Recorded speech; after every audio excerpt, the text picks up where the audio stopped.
Hello my dear friends and students and teachers. आज मैं आपके साथ पेपर वन के गाइडेंस के साथ कुछ क्वेश्चन सॉल्व करने वाली हूँ। जैसे कि आपको पता है हमारा नेट एग्जामिनेशन जून 18 को है, तो हमारे पास अभी कुछ ही हफ्ते या कहिए कि हम रिवीजन ही स्टार्ट कर रहे हैं। तो इसलिए मैं आपकी रिक्वेस्ट पर और जैसे कि मुझे कुछ इंपॉर्टेंट पॉइंट्स या कुछ इंपॉर्टेंट ट्रिक्स आपसे शेयर करनी है, तो आज आप मेरे साथ बने रहिए।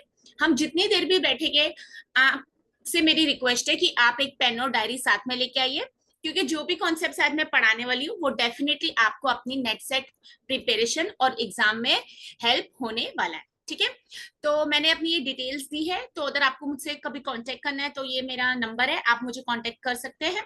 मैं मुंबई से हूँ।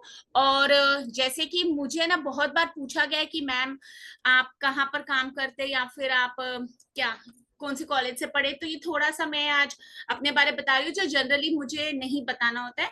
बट यस, जैसे कि मुझे ऑडियंस से कनेक्ट करना है या आप लोग को रहता है कि मैम कहाँ पर काम करते हैं, क्या करते हैं, तो इसलिए तो सबसे पहले तो मैं बताना चाहूंगी I am very very very thankful to a few people in my life. तो जैसे कि मैं स्टूडेंट हूँ रितमरा कॉलेज की, जिसको हम मालिनी किशोर सांघवी कॉलेज कहते हैं जू में। तो यहाँ पर अगर आपको ये कॉलेज पता है तो इसको कॉमनली जनरली रेफर किया जाता है रितमरा कॉलेज। तो यहाँ से मुझे बहुत सारा प्यार और बहुत सारा मतलब इमोशंस अटैच्ड है मेरे इस कॉलेज से। तो अगर मुझे आज किसी को थैंक यू कहना है अपनी पढ़ाई के लिए, कॉमर्स के लिए, तो सबसे पहले मैं अपने एमकेएस कॉलेज को जरूर बोलना चाहूंगी। मेरे टीचर्स, मेरे प्रोफेसर्स, प्रिंसिपल सर तक सबको मेरी तरफ से बहुत सारा मेरा एक हमेशा ग्रेटिट्यूड रहेगा। फिर मेरी फर्स्ट जॉब थी रहेजा कॉलेज सेंटा क्रूज से। वहां जाके मुझे पता लगा कि एमकॉम करने के बाद एक असिस्टेंट प्रोफेसर बनने के लिए आपको नेट सेट एग्जामिनेशन भी क्वालिफाई करना रहता है। तब तक मुझे कुछ अंदाजा नहीं था कि मुझे अभी कैसे टीचिंग में आना है। तो I am always thankful to my Raheja College Santacruz West. और अगर आप मेरे उस बैच के स्टूडेंट हैं जिनको मैंने पढ़ाया है, तो मैं हमेशा फॉर एवर इंडेप्टेड हूँ। क्योंकि एक ऐसा होता है ना कि आप किसी के लिए कुछ करना चाहते हैं, तो मैं हमेशा अपने स्टूडेंट्स के लिए, अपने बच्चों के लिए करना चाहती हूँ। और मुझे आदत है बोलने के लिए मेरे बच्चे। तो अगर आज उनमें से आप कोई क्वालिफाई होके या आज आप असिस्टेंट प्रोफेसर है तो जरूर मुझसे कनेक्ट करिए, मुझे भी बहुत अच्छा लगेगा। और अगर कुछ भी आपको गाइडेंस चाहिए तो मेरी तरफ से ऑलवेज एक इमोशन, एक लव है रहेजा के लिए। और मैंने इनफैक्ट अपनी सारी नेट सेट की पढ़ाई रहेजा की लाइब्रेरी में ही की है, क्योंकि मुझे बहुत सपोर्ट मिला था। और इनफैक्ट मैं हर टीचर, हर प्रोफेसर को आज रिक्वेस्ट करूंगी, अगर आपके सामने कोई भी एग्जामिनेशन के लिए कैंडिडेट प्रिपेयर कर रहा है तो जितना सपोर्ट हो सके उनको जरूर दीजिए। क्योंकि एक टाइम पर मुझे नहीं पता था कि नेट सेट एग्जामिनेशन क्या है। फिर मैं अपने टीचर से, फिर रहेजा कॉलेज से मैंने बात की, मुझे पता लगा एक ऑल इंडिया कॉम्पिटेटिव एग्जाम है जो हमें एसेंशियल है देना। ठीक है, ये नहीं है कि टीचिंग का एग्जाम है बहुत ईजी है, टीचिंग का एग्जाम है बहुत डिफिकल्ट, बट यस हमें ये पता होना चाहिए कि एक बार मैंने अपना गोल डिसाइड कर लिया तो मुझे कहाँ पहुंचना है। ठीक है, तो ऑलवेज भी सपोर्टिव। अगर आप स्टूडेंट है, आप टीचर भी है, आप फैमिली मेंबर है, तो हमेशा अपने किसी भी स्टूडेंट को आपके घर में प्रिपेयर कर रहा है इरिस्पेक्टिव ऑफ उनकी एज क्या है, प्लीज उनको सपोर्ट कीजिए। फिर मैं हमेशा थैंकफुल रहूंगी यूनिवर्सिटी ऑफ मुंबई को, क्योंकि आज मेरे इतने सारे सेशंस हो चुके हैं नेट सेट के, and I am very grateful कि मुझे अपॉर्चुनिटीज आई और हमेशा मुझे सपोर्ट किया गया और मुझे हमेशा प्रमोट भी किया गया। इनफैक्ट मैं बोलूंगी और मैं हमेशा ये चाहूंगी कि मैं कभी भी किसी को मना नहीं करूं, मेरा हर सेशन होता रहे। And thank you so much. और माय डियर स्टूडेंट्स जो मुझे फॉलो करते हैं या जिनको मैं एक इंस्पिरेशन लगती हूँ, या फिर आप हमेशा रहते कि चलो कवलप्रीत मैम हमको सपोर्ट कर देंगे। तो मेरे जो कैंडिडेट्स ऑलरेडी क्वालिफाइड है, आज असिस्टेंट प्रोफेसर बन चुके हैं काफी सारी कॉलेजेस में, या अभी आप एग्जिस्टिंग मेरे स्टूडेंट, या सिर्फ आप मेरे यूट्यूब चैनल को फॉलो करते हैं, तो मेरा आपको भी बहुत सारा thank you. And once again I am grateful to all the senior faculty members of University of Mumbai and various colleges. क्योंकि कभी हम एक फ्रेशर थे और मुझे भी कभी मौका नहीं था, तो मुझे भी किसी ने चांस दिया और आज मैं यहाँ पर हूँ कि आज मैं एक पब्लिक डोमेन पर आप लोग को गाइडेंस दे सकती हूँ। तो चलिए इस ग्रेटिट्यूड के साथ हमेशा, और हमारे पेरेंट्स, हमारे फैमिली या हमारे फ्रेंड्स, कोलीग्स या किसी मेंटोर ने भी अगर आपको आइडेंटिफाई किया और उनको लगता है कि आप कुछ कर सकते हो, तो अपने ऊपर कॉन्फिडेंस रखिए। और मेरा हमेशा ग्रेटिट्यूड तो वाहिगुरु जी को रहेगा ही, क्योंकि आज जो भी हम उनके बच्चे। तो ठीक है, चलिए हम सेशन को स्टार्ट करते हैं। ये कुछ बेसिक चीजें जो मुझे ना सेशन में बोलने के लिए काफी अच्छी लगती है, और मुझे लगता है कि एज अ टीचर्स हमको ना ये सब जानना चाहिए, क्योंकि other than NET SET examination यहाँ का तो सिलेबस है कि what is guidance teaching occupation profession, हमें पता होना चाहिए। तो गाइडेंस इज एडवाइस और information aimed at resolving a problem और difficulty specially is given by someone in authority. तो गाइडेंस क्या होता है? कोई एडवाइस और इन्फॉर्मेशन हम दे रहे हैं, हम चाहते हैं कोई प्रॉब्लम और डिफिकल्टी किसी को है तो वो सॉल्व हो जाए, तो हम उनको गाइडेंस देते हैं। ठीक है, हायर एजुकेशन में याद रखिए पढ़ाने से ज्यादा गाइडेंस होता है। अगर आपने मेरा कोई सेशन अटेंड किया तो याद रखिए मैं हमेशा बोलती हूँ मैं गाइडेंस देने आई हूँ, मैं पढ़ाने नहीं आई हूँ। ठीक है, तो ये याद रखिए there is a difference between what is guidance and teaching. ये मैं इसलिए भी बता रही हूँ क्योंकि ये हमारे नेट सेट में हायर एजुकेशन के अंदर क्वेश्चंस आ जाते हैं और इनमें डिफरेंस भी आइडेंटिफाई करने के लिए बोला जाता है। ये सब मैंने गूगल से यहाँ पर लिया है, कुछ मेरी तरफ से नहीं है इसमें। Teaching is an occupation profession और work of a teacher, ideas और principles taught by an authority. तो यहाँ पर टीचिंग पर आप टीचर को रेफर कर सकते हैं, जो भी आपके मेंटोर है, सीनियर है। मैं ये नहीं बोल रही हूँ आप जूनियर केजी के टीचर है या आप सीनियर केजी के टीचर है, आप असिस्टेंट प्रोफेसर है, एसोसिएट प्रोफेसर है। A teacher is a teacher. Occupation is a job और अ प्रोफेशन। तो जैसे कि अगर आप मैनेजमेंट या कॉमर्स स्टूडेंट है तो आपको पता होना चाहिए हम प्रोफेशन के भी फीचर्स पढ़ते हैं, हम कैसे बता सकते हैं कुछ चीजें जॉब है और कुछ चीजें प्रोफेशन है। तो ये हमें उसके मैनेजमेंट में हम पढ़ते भी है। जैसे प्रोफेशन के लिए हम स्पेशलाइज्ड एजुकेशन चाहिए या वो कुछ हमसे फीस चार्ज करते हैं। ठीक है, अब आप एक लॉयर के पास जा रहे हो, उसका टाइम ले रहे, आप एक काउंसलर के पास जा रहे, आप उनको खरीद के थोड़ा ना ले आते। हर बार जब आपको उनकी एडवाइस, हर बार आपको उनसे जब डिस्कशन करनी है आप उनको फीस पे करते हो। तो there are certain things which are as called as a profession की कैरेक्टरिस्टिक्स जो हम मैनेजमेंट सब्जेक्ट में पढ़ते हैं। और प्रोफेशन का it is a paid occupation, specially one that involves prolong training and formal qualification. ठीक है, अगर आपको काउंसलर बनना है तो आपके पास एजुकेशन चाहिए। और मैं जैसे एग्जांपल दूं, अगर हमें कॉबलर की भी बात करें, कॉबलर के लिए अगर कोई क्वालिफिकेशन नहीं भी है तो भी वो कॉबलर बन जाएगा। ठीक है, बिकॉज वो फॉर्मल सेटअप में नहीं है। बट अगर आप कहीं पर भी फॉर्मल सेटल में जाते हैं तो आपको डेफिनेटली क्या चाहिए रहता है, आपको ट्रेनिंग और फॉर्मल क्वालिफिकेशन चाहिए। ठीक है, तो गाइडेंस टीचिंग ऑक्यूपेशन प्रोफेशन सब डिफरेंट है, हम इंटरचेंजेबली उनको यूज नहीं करने चाहिए, स्पेशली जब हम एग्जाम की बात करते हैं। तो आगे बढ़ते हैं। आई होप सो अब तक आप मेरे साथ हैं, और अभी तक अगर आपने बुक और डायरी अपनी नहीं लाई है तो प्लीज ले आइए, मेरे साथ बैठिए, नोट डाउन कीजिए और कोशिश कीजिए कि जो कॉन्सेप्ट्स या जो क्वेश्चंस या कुछ भी आज मैं पढ़ा रही हूँ वो मेरे साथ आप अभी कर लेंगे, क्योंकि मुझे भी ये पता है कि आप सबके पास टाइम की हमेशा कमी रहती है।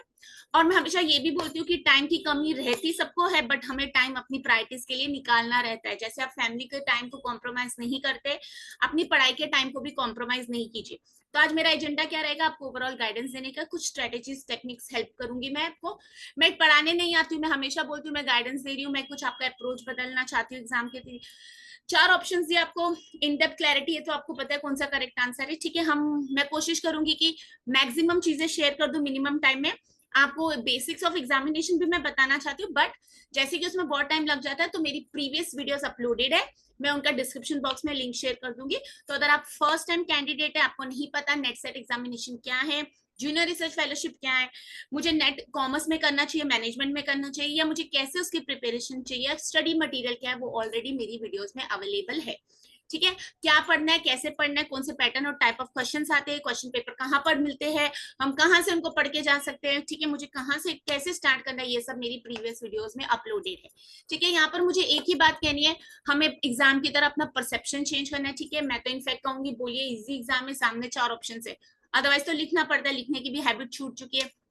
तो इतने अच्छे से अपने कॉन्सेप्ट्स को बना लीजिए कि आपके क्वेश्चंस के आंसर्स आपको कंफर्म हो, ऐसा नहीं लगा A B A C B A D B.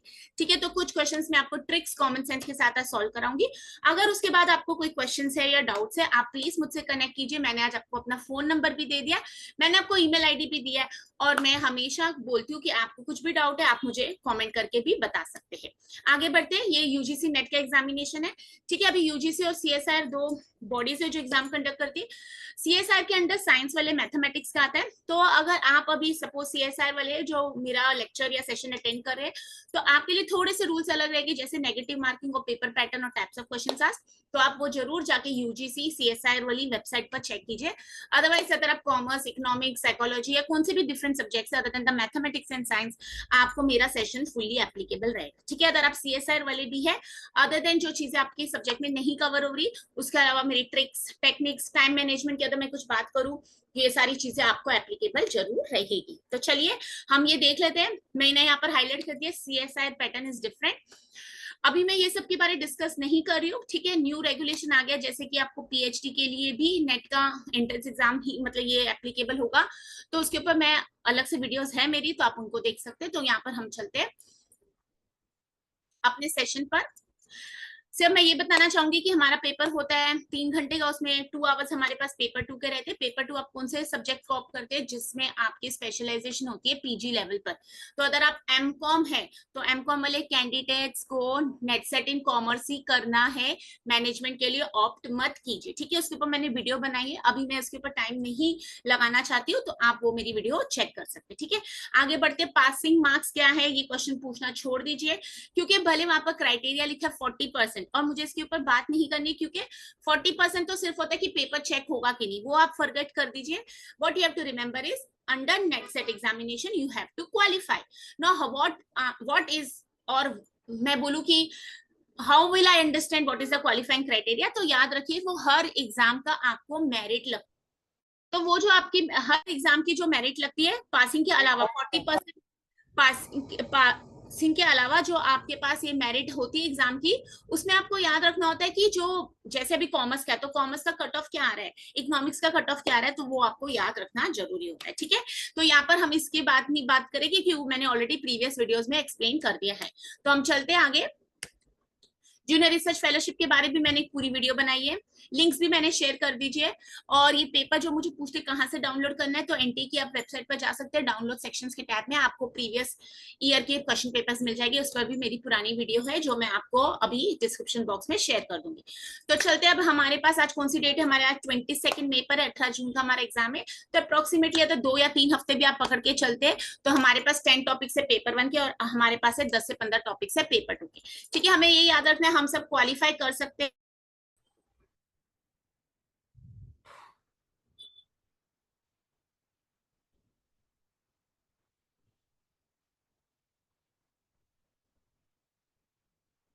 तो चलते हम हमें कैसे पढ़ना है, how to go about it, या हम क्या कर सकते हैं, ये भी मेरी प्रीवियस वीडियोस में है, तो इसका भी मैं आपको डिस्क्रिप्शन बॉक्स में लिंक शेयर करने वाली हूँ। तो वो वीडियोस आप जरूर देखिए। मेरे कोई भी अगर आप फर्स्ट टाइम मेरा सेशन अटेंड कर रहे हैं, या तो आपने मेरा पुराना सेशन अटेंड किया तो कोई बात नहीं, आप डायरेक्टली मेरे साथ क्वेश्चंस पर आ सकते हैं। बट अगर आप फर्स्ट टाइम कैंडिडेट है या अभी नेक्स्ट अटेम्प्ट में आप सोच रहे कि अटेम्प्ट देंगे, तो वहां पर आप ये जरूर मेरी स्टार्टिंग की वीडियोस देखिए, ठीक है। अब हम चलते हैं, सिलेबस है पेपर 1 का एप्लीकेबल फ्रॉम जून 2019। 100% चांसेस है कि दिसंबर अटेम्प्ट के लिए हमारा सिलेबस अपग्रेड होने वाला है, तो कोशिश कीजिए इस बार ही आप क्वालिफाई हो जाए। तो हमारे पास कितने टॉपिक्स है, 10 टॉपिक्स। फर्स्ट है टीचिंग एप्टीट्यूड, सेकंड है रिसर्च एप्टीट्यूड। इनको मैंने ग्रीन हाईलाइट इसलिए किया क्योंकि ये प्योरली थियोरटिकल सब्जेक्ट्स है, ठीक है। तो अगर आप थियोरी लेवल है तो आप देख सकते हैं हमारे पास ग्रीन चीजें ज्यादा है, ग्रीन वाली हाईलाइटेड ज्यादा कंटेंट। तो इसका मतलब अगर आप डरते हो प्रैक्टिकल सब्जेक्ट से या कुछ भी मन में डर है तो वो भी चीजें खत्म कर दीजिए। Teaching aptitude, research aptitude, fourth वाला कम्युनिकेशन पूरा थियोरटिकल है। फिर 8 टॉपिक हमारे पास इंफॉर्मेशन कम्युनिकेशन टेक्नोलॉजी, ये बेसिक रोज की बातें, और ये हमारी कॉमन सेंस भी मैं कहती हूँ है आईसीटी में, तो ये भी थियोरटिकल है। पीपल डेवलपमेंट एंड एनवायरमेंट, जिसको आप बोरिंग मानते हो, ईवीएस। सिर्फ ये ईवीएस नहीं है, इसके अंदर people development, environment, recent affairs या मार्केट में क्या चल रहा है आजकल एनवायरमेंट रिलेटेड, वो सारे क्वेश्चंस आपको यहाँ पूछे जाते हैं। हायर एजुकेशन सिस्टम बहुत इंपॉर्टेंट है, हम टीचर्स है, हम असिस्टेंट प्रोफेसर, हम प्रोफेसर है, तो हमें याद रखना चाहिए कि हम जब हायर एजुकेशन में आते हैं अदर देन द एग्जामिनेशन हमें ये सारी चीजें अवेयरनेस रखनी जरूरी। तो फर्स्ट मॉड्यूल, सेकंड, फोर्थ, 8, 9 और 10, तो हमारे पास कितने मॉड्यूल है, कम से कम हमारे पास 6 मॉड्यूल पूरे हमारे पास क्या है, थियोरटिकल है। अगर मैं बात करूं यूनिट नंबर 3 कॉम्प्रिहेंशन की, तो ये तो एक पैसेज दिया जाता है जिसमें आप अपने पैसेज को पढ़ के क्वेश्चन सॉल्व कर सकते हैं। कैसे करना है, कब करना है, वो भी मैं आपको सेशन में बताऊंगी।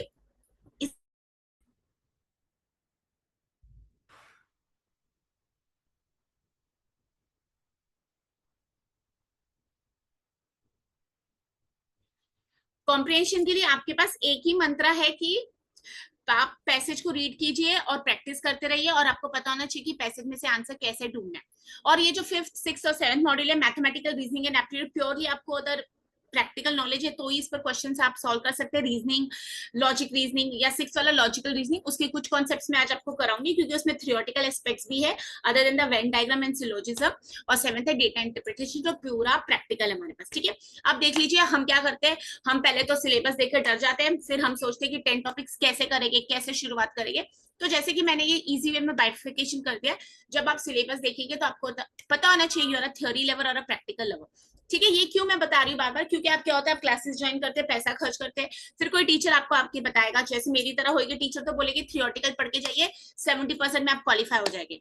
ठीक है, किसी के ऊपर जाने की डिपेंडेंट नहीं, कोई डेटा इंटरप्रिटेशन, कोई रीजनिंग या कोई मैथमेटिक्स सीखने की जरूरत नहीं, आप इस पर क्वालिफाई हो सकते हैं। ठीक है, अगर आप मेरे अलावा कोई टीचर के पास जाएंगे जिनको प्रैक्टिकल सब्जेक्ट बहुत पसंद है, तो वो आपको क्या बोलेंगे, आप है ना मैथमेटिकल रीजनिंग, लॉजिकल रीजनिंग और डेटा इंटरप्रिटेशन को बहुत ज्यादा वेटेज दे दीजिए, तो आप यहीं पर क्वालिफाई हो जाएंगे। ठीक है, तो ये याद रखिए, जो ये 3 प्रैक्टिकल टॉपिक्स है 30 मार्क्स के लिए पूछा जा रहा है। और पेपर 1 का सिलेबस आप जब भी डाउनलोड करते हैं एनटीए या यूजीसी की वेबसाइट से, तो आपको ये पता होता है कि वहां पर एक स्टार मार्क करके लिखा होता है कि हर टॉपिक पर 5 क्वेश्चन ही पूछे जाएंगे। ठीक है, मतलब पेपर 1 हमारा प्रेडिक्टेबल है, मुझे पता है टीचिंग एप्टीट्यूड में से 5 क्वेश्चंस आएंगे, तो 5 questions into 2 marks 10 marks, so I am very much sure that for each topic I have 10 marks. Okay, तो ऐसा नहीं हो सकता कि मैथमेटिकल रीजनिंग एग्जाम में 20 मार्क्स का पूछा जाएगा, लॉजिकल रीजनिंग 15 मार्क्स का पूछा जाएगा, डेटा इंटरप्रिटेशन 30 मार्क्स का पूछा, ऐसा बिल्कुल भी नहीं है। अब तक यहाँ पर सिलेबस पेपर 1 प्रेडिक्टेबल है। I know equal weightage is given to each and every topic। तो सबसे पहले ये डर अपने मन से निकाल दीजिए। अगर आप डेटा इंटरप्रिटेशन में एक्सेलेंट है, आपने ट्रिक्स एंड टिप्स सीख लिया, आपने किसी का 50 आवर्स का सेशन अटेंड कर लिया, फिर भी आप रॉन्ग कर रहे हैं, तो देखिए आपने कितनी मेहनत वेस्ट की अपनी, बराबर है। तो हमें ये याद रखना है कि अगर मुझे डेटा इंटरप्रिटेशन बहुत अच्छे से भी आता है, तो घर पर जब प्रैक्टिस करते हैं, ट्रिक्स एंड टिप्स जो भी लगाते हैं, क्वेश्चन को समझिए, उसको आंसर कीजिए, बट कैलकुलेटर के बिना उसको यूज कीजिए। ठीक है, प्रैक्टिस करें, क्वेश्चन सॉल्व करें, तो डेटा इंटरप्रिटेशन के कैलकुलेटर, क्योंकि एग्जाम में आपको कैलकुलेटर अलाउ नहीं है। अगर आप फर्स्ट टाइम अटेम्प्ट करने वाले एग्जाम, तो ये आपको जानना बहुत जरूरी है। तो घर पर ही प्रैक्टिस कैलकुलेटर के बिना कीजिए, क्योंकि एग्जाम में तो आपके पास टाइम ही नहीं है, घर में तो फिर भी कैलकुलेटर लेके आप बैठ जाते। तो आप कोशिश कीजिए जब भी कोई प्रैक्टिकल सब्जेक्ट आप सॉल्व करें क्वेश्चंस, तो आप अपने पास कैलकुलेटर लेके नहीं बैठे। ठीक है, फिर इसके ऊपर हमें हो जाता है डेटा इंटरप्रिटेशन में कुछ चीजें बहुत इजी आती है, जैसे पाई डायग्राम आ गया, बार चार्ट आ गया, ये सिंपल कैलकुलेशन है, तो वो आप बिना पढ़े भी सॉल्व कर पाते हैं। ठीक है, क्योंकि ये सब हमने कहाँ पढ़ा होता है, छोटे जूनियर लेवल पर, मतलब जब आपने मैथ्स कभी पढ़ा या आपने कैलकुलेशन पार्ट कभी किया था। और अगर आपके घर में कोई छोटा बच्चा, वो भी आपको हेल्प कर सकता है, आपके कॉलेज में मैथमेटिक्स के टीचर है, रीजनिंग के टीचर्स है, तो वो भी हेल्प कर सकते हैं। और ये नहीं है कि चलो मेरे को डेटा इंटरप्रिटेशन नहीं आया तो मैं क्वालिफाई नहीं होंगी या हो जाऊंगी। तो याद रखिए कि कहीं पर भी अगर आपको लग रहा है, जैसे मेरी सजेशन है, मुझे नहीं आता डेटा इंटरप्रिटेशन, मुझे नहीं आता लॉजिकल रीजनिंग, तो मैं वो 20 मार्क्स के लिए कितना सोचूं, क्यों ना मैं अपनी 80% मार्क्स पर मेहनत कर लूं। ठीक है, या हो सकता है मुझे अभी ना इन्वायरमेंटल पीपल डेवलपमेंट एनवायरमेंट नहीं पढ़ के जाना है, या सॉरी मेरे यहाँ पर चल रहा है, तो आपको अगर सेशन ब्रेक हो रहा है तो प्लीज मेरे साथ फिर भी बने रहिए। ठीक है, तो जैसे कि मैं कह रही थी कि अगर आपको, अभी मैंने थ्योरी की तारीफ कर दी, अगर प्रैक्टिकल सब्जेक्ट्स में भी आपको बहुत प्यार है, फिर आपको थ्योरी में लगता है कि पीपल डेवलपमेंट एंड एनवायरनमेंट मेरे को नहीं आता, बोरिंग है, मैं छोड़ के चले जाता हूँ, या फिर मुझे रिसर्च एप्टीट्यूड नहीं पढ़ना है, मुझे नहीं समझ आता है, तो आप कंपनसेट कीजिए, तो आप अपना दूसरे टॉपिक्स को स्कोरिंग कर लीजिए। तो कहीं भी इन शॉर्ट आपको क्या याद रखना है, जो सब्जेक्ट से आप कंफर्टेबल है पहले आप उनके ऊपर मेहनत कीजिए, क्योंकि वो तो 100% आपसे सॉल्व हो जाएंगे। और जो सब्जेक्ट्स आपको डिफिकल्ट लगते हैं, जैसे मुझे मैथमेटिकल रीजनिंग एंड एप्टीट्यूड अगर नहीं आता है, या मुझे अभी सीखने के लिए उसके ऊपर मेहनत करनी है, तो मैं उसको एंड में करूंगी, क्योंकि वैसे भी जब मैं उसके ऊपर मेहनत करूंगी मुझे याद नहीं रहेगा, तो एंड में जितनी मेहनत करके मैं याद करके जा सकती हूँ, तो मैं उसके, तो you have to remember it is your examination, you are preparing for it, the strategy should be yours not mind. मैंने तो बोल दिया यहाँ पर आके ये पढ़ लो ये पढ़ लो, मुझे तो बस इतना सा पढ़ के क्वालिफाई हो गई थी, इतना सा पढ़ के मुझे ज्यादा मार्क्स आ गए थे, तो ऐसे नहीं होता है। My story can not be the same story for you. ठीक है, मेरी प्रिपरेशन आपकी प्रिपरेशन में डिफरेंस है, तो अपने स्वॉट एनालिसिस कीजिए। आई एम श्योर आपको पता है स्ट्रेंथ, वीकनेस, अपॉर्चुनिटीज, थ्रेट्स क्या है।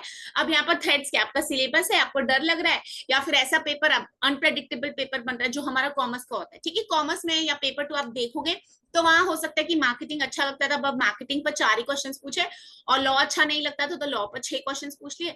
फिर ऐसा हो सकता है कि फाइनेंशियल मैनेजमेंट तो बिल्कुल मैंने ऑप्शन में छोड़ दिया था, और उसके ऊपर 10-15 क्वेश्चन आ गए, तो वहां पर पॉसिबिलिटी है। तो जहां पर जो पॉसिबिलिटी है उसको अंडरस्टैंड कीजिए, और सिलेबस पेपर 1 को अच्छे से समझ के स्कोरिंग ये बोथ पेपर, ये ना ऐसा पेपर है जो हमने कहीं ना कहीं कभी ना कभी पढ़ा है, या कहीं ना कहीं कभी ना कभी बिल्कुल भी नहीं पढ़ा है। ठीक है। अब जैसे अगर मैं कॉमर्स की बात करूं तो मुझे नहीं लगता हमने लॉजिकल रीजनिंग कहीं पर भी पढ़ के आते हैं अंडर ग्रेजुएट लेवल पर, बट हो सकता है अगर आप आर्ट्स वाले तो आपने ये पढ़ा हो। ठीक है, तो ये याद रखिए कि हमें ये टेंशन नहीं लेनी कि मुझे क्या आता है क्या नहीं, मुझे ये याद रखना है मेरा गोल फिक्स है, मेरा डेट फिक्स है, मुझे पढ़ के जाना है। ठीक है, हम नेट सेट को डेट करें, हमें नेट सेट से थोड़े टाइम के लिए प्यार मोहब्बत रखना है, ऑटोमेटिकली हम क्वालिफाई हो जाएंगे। ठीक है, अगर अभी भी आप अपनी डायरी और बुक नहीं लेके आइए प्लीज ले आइए, मैं बार बार रिपीट कर रही हूँ। समझिए वैकेशन है, 3 घंटे की तो मूवी देख ही लेते हो आप लोग, तो आज थोड़ी मूवी मेरे साथ देख लीजिए, फर्क इतना है कि हम यहाँ सिर्फ पढ़ाई कर रहे हैं। एंड मैं कोशिश करूंगी कि बहुत बोरिंग नहीं रखूं सेशन को। हम पर भी होता है ना कि हम कितने डेडिकेटेड है कि चलो मैम पढ़ा रही है तो हम भी सुन लेते हैं, हम भी ध्यान दे देते हैं। ठीक है, there is a difference between listening and hearing, जैसे मैं आपको बताती हूँ कम्युनिकेशन में। तो मेरे साथ आपको क्या करना, अभी सिर्फ लिसन नहीं करना है, हियर करना है, समझना है और मेरे साथ चलना है। ठीक है, मेरे यहाँ कुछ नेटवर्क इश्यूज है तो बीच में पॉज आ रहा है, तो डोंट वरी, हम फिर उसको कंटिन्यू करते रहे। तो पहला मॉड्यूल हमारे पास टीचिंग एप्टीट्यूड, जिसको मैंने डिवाइड किया 6 सब टॉपिक्स में। मैंने इसके ऊपर पूरा प्लेलिस्ट बनाया है, सिलेबस को कैसे अंडरस्टैंड करना है, क्या इंपॉर्टेंस है। ठीक है, ये पिंक वाले जो है ये मेन सब हेडिंग्स है जिसको मैंने यहाँ पर हाईलाइट किया सब। तो अब हम चालू करते हैं, सेशन पढ़ते हैं, बने रहिए मेरे साथ। अगर आप अभी खाना खा रहे हैं तो साथ में आप खाना खा सकते हैं। ठीक है, या तो आप नींद से उठे तो प्लीज नींद से उठ के बाद फोकस कीजिए अब मेरे सेशन पर। पढ़ते हैं, मैंने ऊपर हेडिंग दी है, मैंने टॉपिक लिया फॉर्मेटिव एंड समेटिव असेसमेंट। बहुत बार मैंने ये कराया हुआ सेशन, बट एक बार हम यहाँ पर पढ़ लेते हैं। ठीक है, below are given the characteristics features of formative and summative assessment. तो ये बता रहे हमने कुछ फीचर्स दिए, कितने फीचर्स दिए, ABCDEF, मतलब 6 फीचर्स दिए फॉर्मेटिव और समेटिव के बारे, used in various teaching learning context. ठीक है, तो क्वेश्चन में क्लियर हो गया कहां से आ रहा है फॉर्मेटिव एंड समेटिव असेसमेंट। फिर उसमें हमको 6 ऑप्शंस पढ़ने हैं, फिर उसमें से हमको कोडिंग दिए। तो जब आप कोडिंग पर जा रहे हैं, मतलब 4 ऑप्शंस ABCD, उसमें आप देख लो 3-3 कोडिंग दिए, या तो ABC दिया है, या तो BCD दिया है, AC या BDF। इसका मतलब ये 6 स्टेटमेंट्स में 3 ही हमारी फॉर्मेटिव एंड समेटिव रिलेटेड रहेगी। ठीक है, अब उन्होंने नहीं, उसमें हमने क्वेश्चन का पूरा नहीं पढ़ा है, तो मैंने ऊपर बोल दिया features of formative and summative. देखो ये गलती हो जाती है, अब नीचे में जब पढ़ती हूँ ऑप्शंस की कोडिंग के पहले which of the given codes relate to formative, तो उन्होंने सिर्फ फॉर्मेटिव के बारे पूछा है। ठीक है, समेटिव के बारे नहीं पूछ रहे। तो हमें क्या याद रखना है, हमें फॉर्मेटिव के स्टेटमेंट्स को लेना है और समेटिव के स्टेटमेंट्स को डिलीट करना है। अब यहाँ पर कॉमन सेंस क्या यूज करेंगे, सबसे पहले मुझे पता होना चाहिए कि फॉर्मेटिव और समेटिव का डिफरेंस क्या है। तो यहीं पर जब मुझे हर बार ये पूछा जाता है कि मैम क्या मैं सिर्फ पास्ट प्रीवियस क्वेश्चंस पढ़ के क्वालिफाई हो सकते, तो मेरा बिल्कुल है नहीं।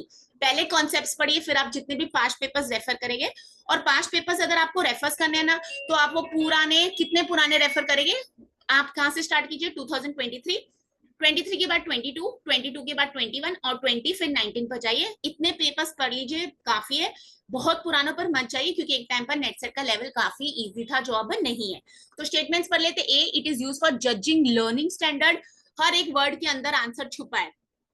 B, it is used for improvement of capacity and quality, capacity quality improvement. C, its use is extended to performance appraisal of teachers, students and performance appraisal of teachers, students and institutions. It is used during instruction. During instruction मैंने highlight किया क्योंकि यहीं पर formative की coding है।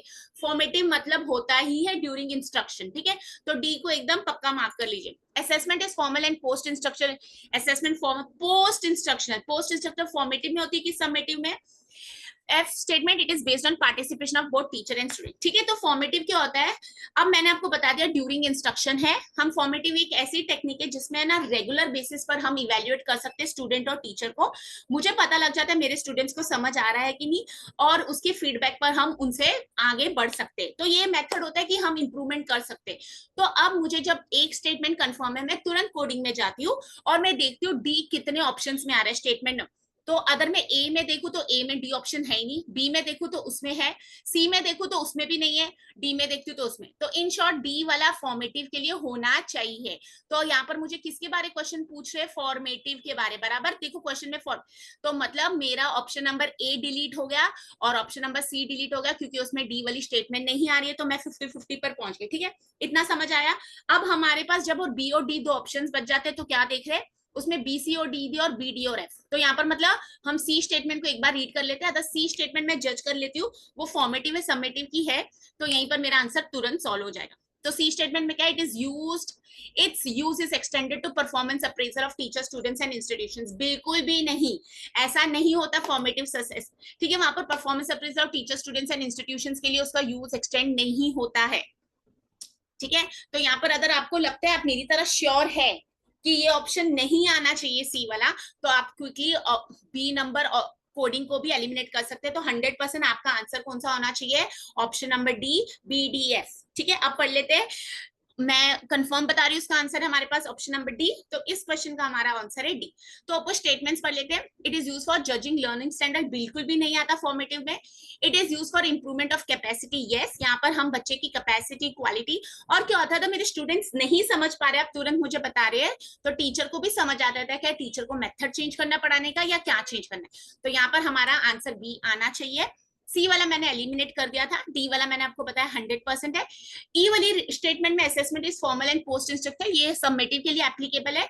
और FLIT is based on participation of both teacher and student, yes, तभी तो आपको फीडबैक मिलता है। तो यहाँ पर करेक्ट आंसर है डी। तो आप समझे, मैंने फ्रैक्शन ऑफ अ सेकंड में आंसर ढूंढ लिया था, provided I was aware about the concept of formative and summative assessment. तो ये कहां से क्वेश्चन आया? टाइप्स ऑफ असेसमेंट कितनी है, फॉर्मेटिव और समेटिव। इसके बारे अगर हम कहां गलती करते हैं, जो मैं हर सेशन में रिपीट करती हूँ। अभी यहाँ मुझे पता था फॉर्मेटिव के बारे ढूंढना है, तो मैं कब ढूंढ पाई फॉर्मेटिव? जब मुझे समेटिव के बारे भी पता था। तो जब भी आप एक कॉन्सेप्ट पढ़ते हो, उसको कंप्लीटली पढ़े, सिर्फ फॉर्मेटिव पढ़ के खत्म नहीं कर दिया। आज क्वेश्चन फॉर्मेटिव का था, कल समेटिव पर आ सकता है। आज स्टेटमेंट बेस्ड क्वेश्चन थे, कल अलग फॉर्म में पूछा जाएगा, मेटा कॉलम में पूछा जाएगा। क्या इसके अलावा भी कोई समेटिव असेसमेंट के अलावा या फॉर्मेटिव असेसमेंट के अलावा कोई मेथड्स है, तो वहां पर भी क्वेश्चन आएगा। तो जब भी क्वेश्चन पढ़ते हैं, याद रखिए हम 4 ऑप्शंस पढ़ते हैं, और 4 ऑप्शंस के साथ हमारे बहुत सारे कॉन्सेप्ट्स पढ़े जाते हैं। ठीक है, ये देखिए मैंने यहाँ फॉर्मेटिव और असेसमेंट के बारे में बताया। तो आपको चाहिए तो मेरी वीडियो को पॉज कीजिए या एक स्क्रीनशॉट लेके रखिए और पढ़िए कि what is formative and what is summative. इसमें आपको क्लियर हो जाएगा व्हाट इज द डिफरेंस। मैंने सोर्स भी लिया, क्योंकि जब भी हम रिसर्च के स्टूडेंट बन जाते हैं, इनफैक्ट हम कभी भी कुछ लिखते हैं, हमें सोर्स को देना जरूरी है, because it is you are giving acknowledgement to the person who has created this. Okay, otherwise it is called as stealing of ideas और कंटेंट, प्लेजरिज्म। ओके, जो हमारा रिसर्च और पीएचडी के लिए बहुत इंपॉर्टेंट है कि हमें प्लेजराइज कंटेंट नहीं करना। आप किसी को अभी कुछ शेयर करें तो उसको क्रेडिट जरूर दीजिए। आगे बढ़ते हैं, आप पॉज कर सकते हैं मेरी वीडियो को या स्क्रीनशॉट ले सकते हैं। ठीक है, आई होप सो आप मेरे साथ अभी है और अपनी नोटबुक भी साथ में लेके बैठे। तो हमने अभी तक क्या पढ़ा? Formative, summative. बट मैंने आपको क्या बताया, सिर्फ इसमें याद रखिए, मैंने अभी सिर्फ फॉर्मेटिव डिस्कस किया है, बट आपको समेटिव के बारे भी जानना चाहिए। आप इसका भी स्क्रीनशॉट ले सकते हैं, दोनों के डिफरेंस बताए। ठीक है, इसको आप पढ़ लेंगे तो आपकी बहुत सारे क्लियर हो जाएंगे डाउट्स। मैंने प्रीवियस वीडियो पर इस पर बनाया हुआ है कंटेंट, तो आप उसको भी चेक कर सकते हैं। फैक्टर्स अफेक्टिंग टीचिंग देख लेते हैं। अब पूछे कौन से फैक्टर्स अफेक्ट करते हैं टीचिंग को। फिर से स्टेटमेंट बेस्ड क्वेश्चन है। विच of the following specify the factors affecting teaching, for your answer select from the code given below. ठीक है, तो बेसिक क्वेश्चन है फैक्टर्स अफेक्टिंग, और उन्होंने बोला आप कोडिंग देख लो। अब एक बार कोडिंग ऊपर आ गई तो फिर से आ जाते ऑप्शंस में। फिर से हमारे पास कोडिंग में उन्होंने 3 स्टेटमेंट्स दिए और ऑप्शंस में हमारे पास 6 स्टेटमेंट्स है। ठीक है, मतलब 3 होंगे फैक्टर्स अफेक्टिंग टीचिंग और 3 होंगे बिल्कुल नहीं होंगे। तो पढ़ लेते option number A, availability of teaching aids and the use. What are teaching aids? Anything that support my teaching is called as teaching aid. ठीक है, तो चॉक, ब्लैक बोर्ड, वो टीचिंग एड हो जाएगा। तो टॉपिक लिख लीजिए, टीचिंग एड्स के बारे पढ़ना है। मॉडर्न टीचिंग एड्स, ट्रेडिशनल, वो भी आप लिख के रख लीजिए। स्कूल कम्युनिटी लिंकेजेस, अब स्कूल और कम्युनिटी लिंकेजेस क्या ये आपको जानना जरूरी है।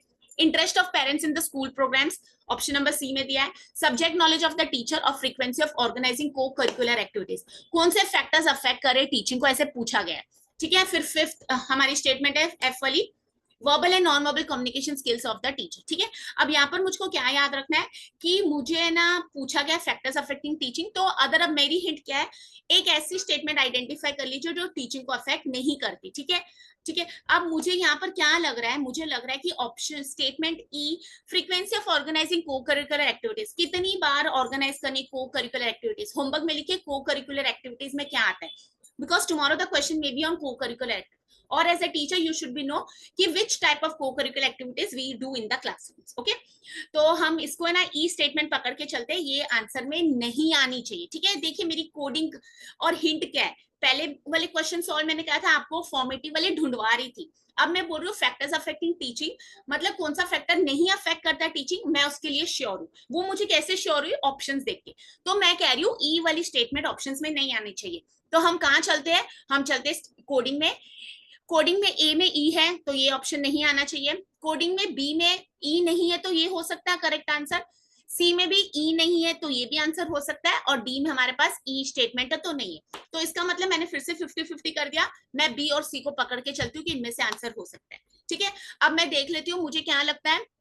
Availability of teaching aids and use, ये तो होना ही चाहिए, ये तो फैक्टर अफेक्ट करता है टीचिंग, तो ए भी होना चाहिए। अब बी की स्टेटमेंट है कि स्कूल कम्युनिटी लिंकेजेस क्या इतना इफेक्ट करता है क्या टीचर्स को, मुझे नहीं लगता, ठीक है, तो बी वाला नहीं होना चाहिए। फिर interest of parents in the school programmes, parents को वैसे स्कूल प्रोग्राम्स में कितना इंटरेस्ट होता है, हम पता है बच्चों के मार्क्स, उनको जॉब मिल जाए, प्लेसमेंट, वो सब बोल सकते हैं, तो ये भी ऑप्शन में नहीं आना चाहिए। Subject knowledge of the teacher very very important, अगर आज मैं आपको नेट सेट पढ़ा रही हूँ और मुझे खुद को नेट सेट की नॉलेज नहीं है तो मैं आपको कैसे पढ़ाऊंगी, ठीक है। फिर हमारे पास फ्रीक्वेंसी ऑफ ऑर्गेनाइजिंग, मैंने बोल दिया नहीं आना चाहिए।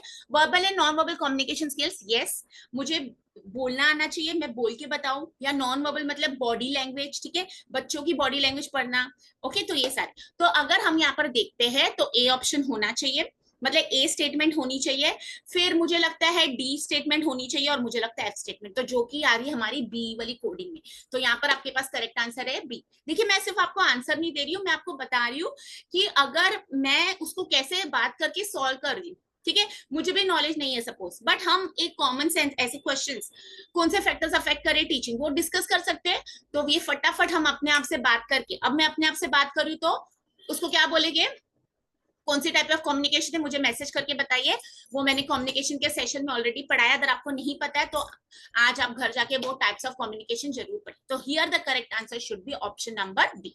Moving on to the next, हम पढ़ लेते हैं तीसरा क्वेश्चन है, मेरे साथ बने रहिए, अगर आप खाना भी खा रहे हैं तो खाना खाते रहिए, साथ में पेन और डायरी लेके बैठिए, ठीक है। सोचिए एक मूवी देख रहे हैं, आज हमारी क्वालिफिकेशन आ जाएगी।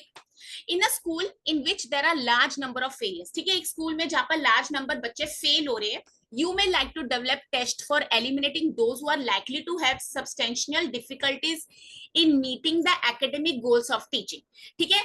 एक स्कूल में जहां पर बच्चे ज्यादा फेल हो रहे हैं, हमें क्या करना है, यू मे लाइक टू, आपको डेवलप करना है एक टेस्ट जिस पर आप एलिमिनेट कर पाएंगे, किनको एलिमिनेट, रिमूव कर पाएंगे, who are likely to have substantial difficulties, मतलब जिनको आपको पता है कि इनको ये डिफिकल्टीज होगी, मेजरली इनको डिफिकल्टीज होगी, कौन सी difficulties, in meeting the academic goals of teaching. For this you need to develop test which should be able to predict the individual's ability.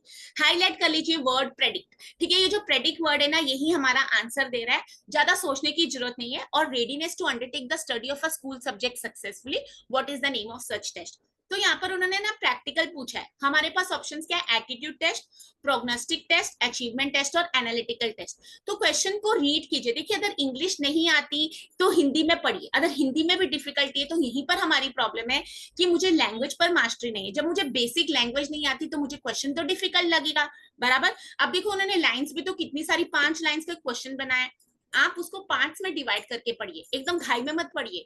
Her question को हम कितना टाइम दे सकते हैं, ये हमको किसके ऊपर डिपेंड होता है कि हमने कितनी उसके ऊपर प्रैक्टिस की है। अब अगर आज मैं एक्सपर्ट बन चुकी हूँ तो क्या होता है कि फटाफट पढ़ के आंसर मार्क कर सकते हैं, बट जब हम स्टूडेंट स्टेज पर होते हैं हमारे पास वो प्रोफिशिएंसी या वो कैलिबर नहीं होता, तो वो कब डेवलप होता है, जब स्लोली स्लोली मैं प्रैक्टिस करूंगी। तो आपको यहाँ पर क्या याद रखना है, प्रेडिक्ट द इंडिविजुअल एबिलिटी था, मुझे सिर्फ प्रेडिक्ट से पता लग गया, correct answer should be prognostic test, जो ऑप्शन नंबर 20 करेक्ट। अब गलती कहाँ करेंगे, आंसर टीचर ने बता दिया, मार्क कर लिया, हो गया, नहीं, आज मुझे एटीट्यूड टेस्ट के बारे में पढ़ना है, आज मुझे प्रोग्नोस्टिक टेस्ट के बारे में पढ़ना है, आज मुझे अचीवमेंट टेस्ट के बारे में पढ़ना है, और आज मुझे एनालिटिक टेस्ट के बारे में भी पढ़ना है। तो आगे बढ़ते हैं, देख लेते हैं, बट यहाँ पर करेक्ट आंसर हमारा बी। मैंने कैसे आइडेंटिफाई किया, प्रेडिक्ट, क्योंकि मुझे पता है प्रोग्नोस्टिक टेस्ट का मतलब ही क्या होता है। तो बने रहिए मेरे सेशन के साथ। Achievement test refer to more formal test that have been designed to show mastery of a particular syllabus, आप क्या अचीव कर रहे हैं। Aptitude test predict how successful a learner will be in, for example learning a for, तो aptitude test देखते हैं ना आपकी उस इंक्लिनेशन कितनी है। Proficiency test, they are not usually based on particular syllabus but are used to measure achievement in relation to a specific task that the candidate may be required to perform at a subsequent point of time, ठीक है। तो proficiency, आप एक time पर proficient हो जाते हैं, ठीक है, आप रीडिंग करते जाइए, इंग्लिश इंप्रूव हो जाएगी, आप अगर मैकेनिक है तो गाड़ियों को हैंडल करते जाइए, सीख जाएंगे, proficient हो ही जाएंगे। Placement test, they are special type of proficiency test, they give an indication of the language levels of learners so that they can be placed in appropriate class for English। placement देख रहे हैं कि वो suitable है कि नहीं। और diagnostic test क्या होते हैं, enable teachers to identify any areas of weakness or difficulty so that they can plan and implement an appropriate remedial teaching program। तो ये diagnose करें कि कहीं पर बच्चे की weakness है, उसको identify करके उसके लिए हम remedial program। तो देखिए मतलब से समझ आ रहा है, आगे चलते हैं।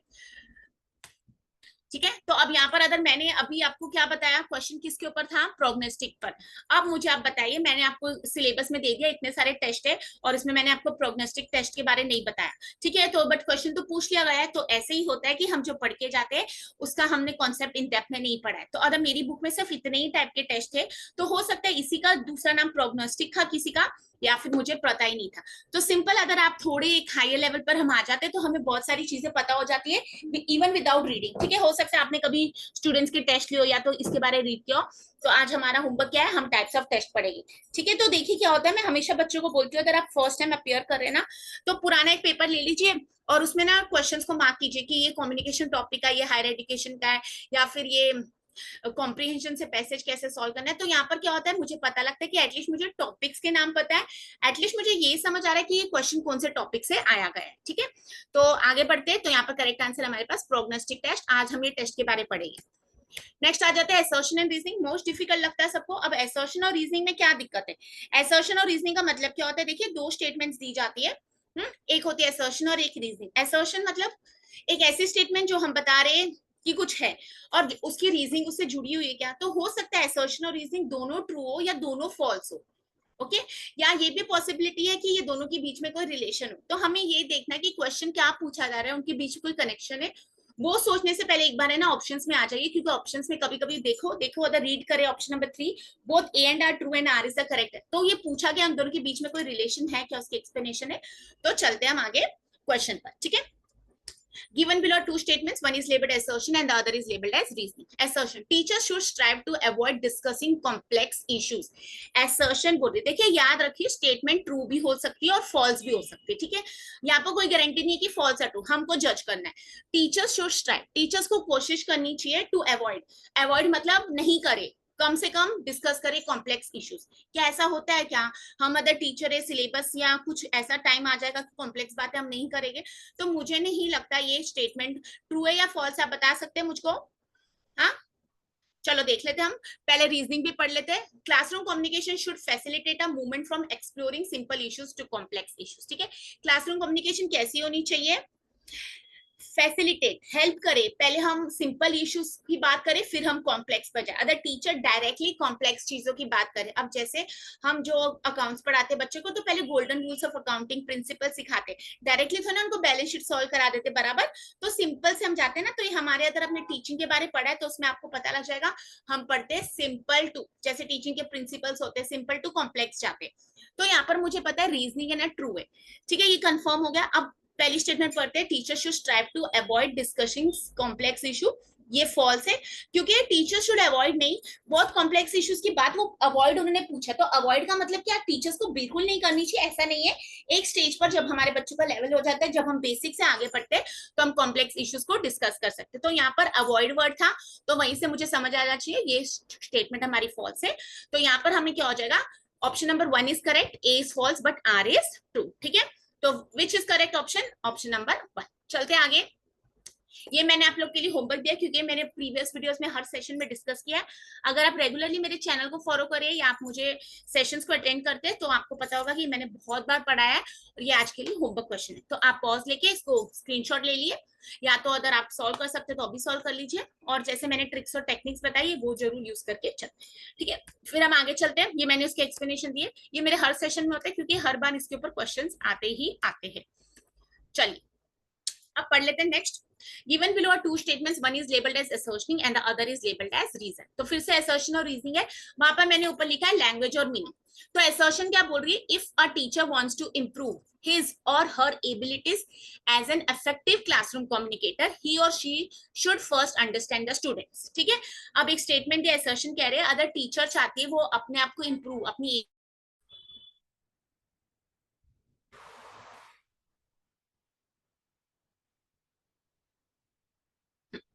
assertion, if a teacher wants to improve his or her abilities as an effective classroom communicator, अगर एक टीचर चाहती है वो अपनी एबिलिटीज को इंप्रूव करे as an effective classroom communicator, he और शुड फर्स्ट अंडरस्टैंड। तो स्टूडेंट्स को अंडरस्टैंड करना तो बहुत बहुत इंपॉर्टेंट है, ठीक है। अगर आप स्टूडेंट्स की साइकोलॉजी, अगर आप मार्केटिंग में भी कपड़े बेच रहे, सामान बेच रहे, you need to understand the psychology of the customer, जिसके लिए हम कंज्यूमर बिहेवियर पढ़ते हैं। तो this has to be a correct statement. Reasoning क्या दे रहे हैं, the ability to understand students and intended learning are disjointed propositions. देखिए मैंने हाईलाइट किया डिसजॉइंटेड प्रोपोजिशंस। अब रीजनिंग क्या बता रही है, जो एबिलिटी, जो काबिलियत है हमें बच्चों की समझने को, क्या वो डिसजॉइंट इंटेंटेड लिसनिंग, मतलब हम क्या सुनना चाहते हैं, मैं बच्चों को समझा रही हूँ, क्या उनको समझ आ रहा है, क्या वो डिसजॉइंटेड प्रोपोजिशन है, नहीं, वो जॉइंटेड प्रोपोजिशन से, मतलब बच्चों को समझना, क्या बोलना है, उनको क्या समझ आ रहा है, वो क्या समझ के मुझे बता रही है, ये सब जुड़ा हुआ है। ये ऐसे नहीं है दो अलग अलग चल रहे, ठीक है, ये पैरेलली चलते हैं। अगर मुझे बच्चों को समझना है तो ability to understand students and intended listening, मतलब मैं उनको समझने की कोशिश कर रही हूँ, साथ में मैं सुन भी रही हूँ, तभी मुझे पता लगेगा ना बच्चों को समझ आ रहा है कि नहीं। ठीक है, अब मैंने बच्चों को कुछ पढ़ा दिया, ना वो मुझे रिस्पॉन्स दे रहे, ना वो मुझे कुछ बता रहे, या फिर मेरे में कैपेबिलिटी नहीं है समझने की बच्चों को, तो यहाँ पर आंसर क्या हो जाएगा, ये डिसजॉइंटेड प्रोपोजिशन नहीं है, they are jointed, they go together. जैसे हम बोलते हैं ना मैनेजमेंट में authority and responsibility go together, तो similarly both this should go together, they are not different. तो यहाँ पर क्या हो जाएगा, अपनी रीजनिंग है ना इनकरेक्ट है। तो हमारी स्टेटमेंट नंबर क्या है, स्टेटमेंट हमारा क्या है, असर्शन करेक्ट था, तो हमारा A is true but R is false. अब देखिए जब मुझे दोनों में कनेक्शन लगा ही नहीं, मैं श्योर थी एक स्टेटमेंट ट्रू एक फॉल्स है, तो मैंने यहाँ पर एक्सप्लेनेशन की बात ही नहीं की, ठीक है, कि R is the correct option, या तो ए करेक्ट है आर करेक्ट है, दोनों की एक्सप्लेनेशन सेम मैच हो रही है, वहां पर क्वेश्चन ही नहीं आया, क्योंकि जो मैंने अभी प्रीवियस क्वेश्चन करा और ये दोनों में क्या हो गया, ऑप्शंस आपके ऐसे थे कि एक स्टेटमेंट फॉल्स हो गई और एक ट्रू हो गई।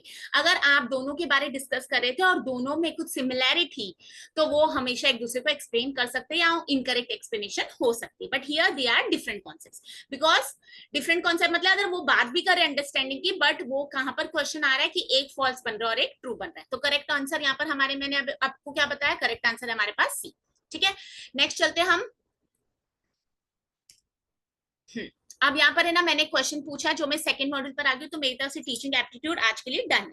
ठीक है, कॉमन सेंस से मैंने हेडिंग दी है, issue of research ethics becomes relevant in which of the following stages of research. Research, अब यहाँ पर मैंने कुछ सिलेबस नहीं बताया, मैं डायरेक्टली आ जाती हूँ, तो यहीं पर मुझे आपको समझाना है कि आपको पता होना चाहिए, आप रिसर्च एप्टीट्यूड जब पढ़ने वाले उसमें रिसर्च एथिक्स एक मेन टॉपिक है।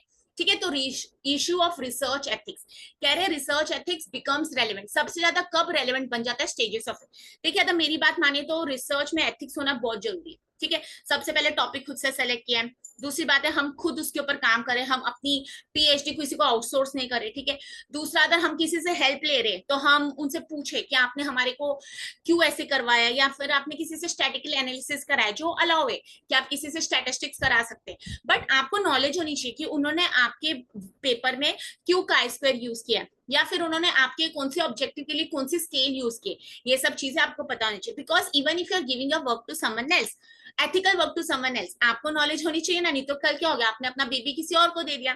ठीक है, इसको हम घोस्ट राइटिंग करते हैं, जो हम बाद में कभी डिस्कस करेंगे। अनएथिकल चीजें नहीं करनी है। तो डेटा कलेक्शन झूठा झूठा किया, किसी से भी फॉर्म भरवा लिया, ठीक है, ऐसे ही फॉर्म भरे ही नहीं, फिर भी डेटा कलेक्ट करके बोलते एनालिसिस हो गया। ठीक है, या फिर हमने हाइपोथेसिस गलत फ्रेम कर दी। देखो गलती एक अलग होती है और एक एथिक्स, तो यहाँ पर हम एथिक्स की बात करें तो रिसर्च एथिक्स हर जगह रेलिवेंट है, बट अब मैं ऑप्शन पर आ जाती हूँ, तो एबीसीडी में दो स्टेटमेंट्स है।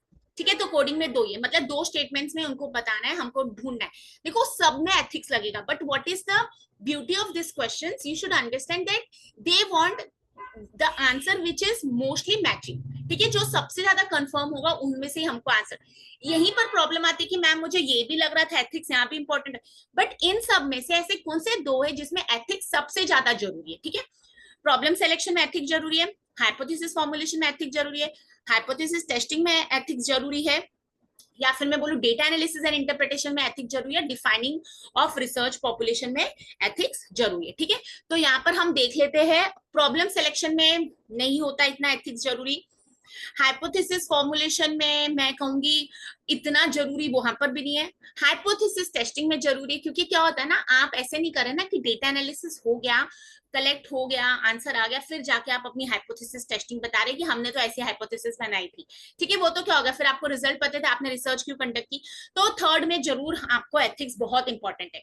फिर data analysis and interpretation, yes आपने गलत डेटा कलेक्ट किया, सॉरी इंटरनेट कनेक्टिविटी, अगर आप मेरे साथ बने रहिए तो मैं भी खुश रहूंगी।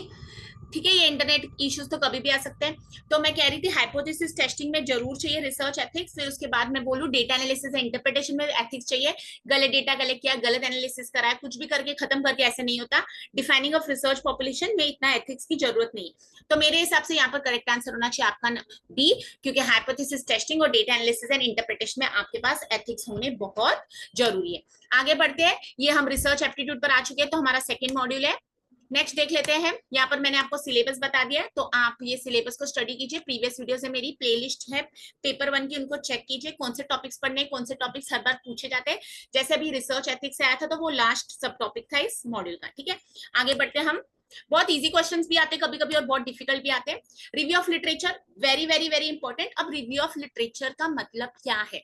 तो क्वेश्चन पूछ रहे purpose of review of literature. देखिए, जब आप रिसर्च पेपर करते, कोई रिसर्च कंडक्ट करते हैं या पीएचडी का टॉपिक प्रपोज करते हैं, आपको एक्सपर्ट गाइड जो रहते हैं या फिर आप किसी से भी बात करते हैं जिन्होंने पीएचडी की है या जिनको रिसर्च की नॉलेज रखते हैं, वो आपको कहते हैं आप जाके देखिए कि इस टॉपिक पर कितनी रिसर्च हो चुकी है। ठीक है, अब जैसे अगर अब मैं बात करूं, इलेक्ट्रिक व्हीकल्स बहुत ज्यादा पुराना कॉन्सेप्ट नहीं है, बट बहुत नया भी नहीं है, काफी टाइम से इलेक्ट्रिक व्हीकल्स है, बट वो स्लोली स्लोली, अभी मैं कहूँ 2020 कोरोना के बाद से उनको बहुत ज्यादा पॉपुलैरिटी मिली। It could be because many people have realized that we are damaging the environment, or it could be because we want a now healthy lifestyle, or maybe we want a clean air. Okay तो बहुत सारे reason से हम electric vehicles खरीदना चाहते हैं। Electric vehicles काफी time से, बट उनको पॉपुलैरिटी अब मिली गई है। ठीक है, तो अगर मैं इसके ऊपर रिसर्च करना चाहूंगी ना, तो मैं जाऊंगी कहाँ जाऊंगी?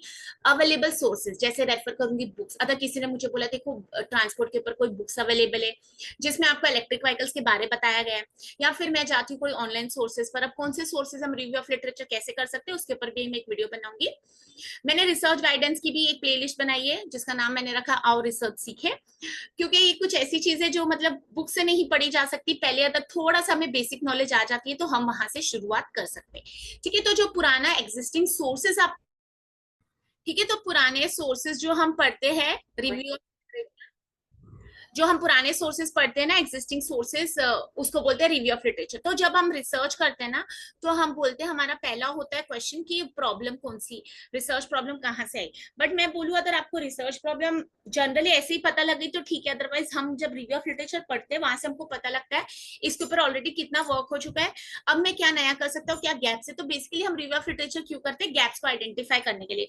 अगर बहुत सारे लोगों ने बताया है कि समर में लोग आइसक्रीम खाते हैं, आइसक्रीम खाते हैं, सब लोग आइसक्रीम खाते हैं, तो it has been proven, so I don't think so you can add something new to it. ठीक है, हाँ, फिर आप ऐसे रिसर्च कर सकते हैं कि अभी डायबिटीज लोगों को बहुत ज्यादा हो गया। ठीक है, तो लोग अभी क्या ऐसे ऑप्शंस ढूंढ रहे हैं जो आइसक्रीम का भी मजा आ जाए बट उसमें शुगर नहीं हो, तो ये ऐसी कुछ चीजें हम उसमें जोड़ सकते हैं। ठीक है, तो आप क्वेश्चन पूछे purpose of review of literature, मैंने वीडियोस में आपको एक सेशन पर बताऊंगी रिव्यू ऑफ लिटरेचर कौन से सोर्सेज से कर सकते हैं, उसको कैसे करते हैं।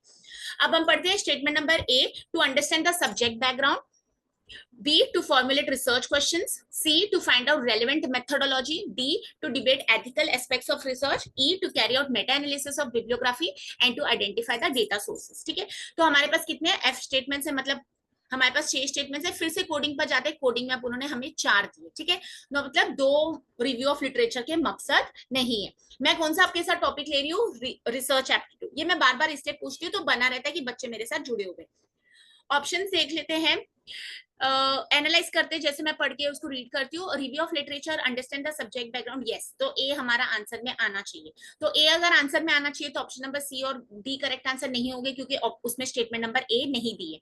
To formulate research questions, yes, हम रिसर्च जब करते हैं तो रिव्यू ऑफ लिटरेचर जब मैं करती हूँ ना, तो वहीं से मुझे रिसर्च प्रॉब्लम और रिसर्च क्वेश्चंस आइडेंटिफाई हो जाए, तो बी भी करेक्ट आंसर है, मतलब बी स्टेटमेंट भी आनी चाहिए। फिर आगे देखते हैं, to find out relevant methodology, ये भी कुछ हद तक सही हो सकता है कि कौन सी मेथोडोलॉजी यूज की। अब रिसर्च मेथोडोलॉजी बहुत इन डेप्थ कॉन्सेप्ट है, प्लीज जब आप पीएचडी के इंटरव्यूज के लिए जा रहे हैं आपको मेथोडोलॉजी अपनी स्ट्रॉन्ग बनानी है। ठीक है, फिर हमारे पास debate the ethical aspects of research. Review of literature का ये मकसद नहीं होता, यहाँ पर मैं ये वैसे नहीं बात करना चाहती हूँ कि किसने गलत काम किया किसने सही किया, तो डी आंसर में नहीं होना चाहिए। तो अब एलिमिनेशन स्ट्रेटेजी स्टार्ट करें, डी ऑप्शन में नहीं आना चाहिए।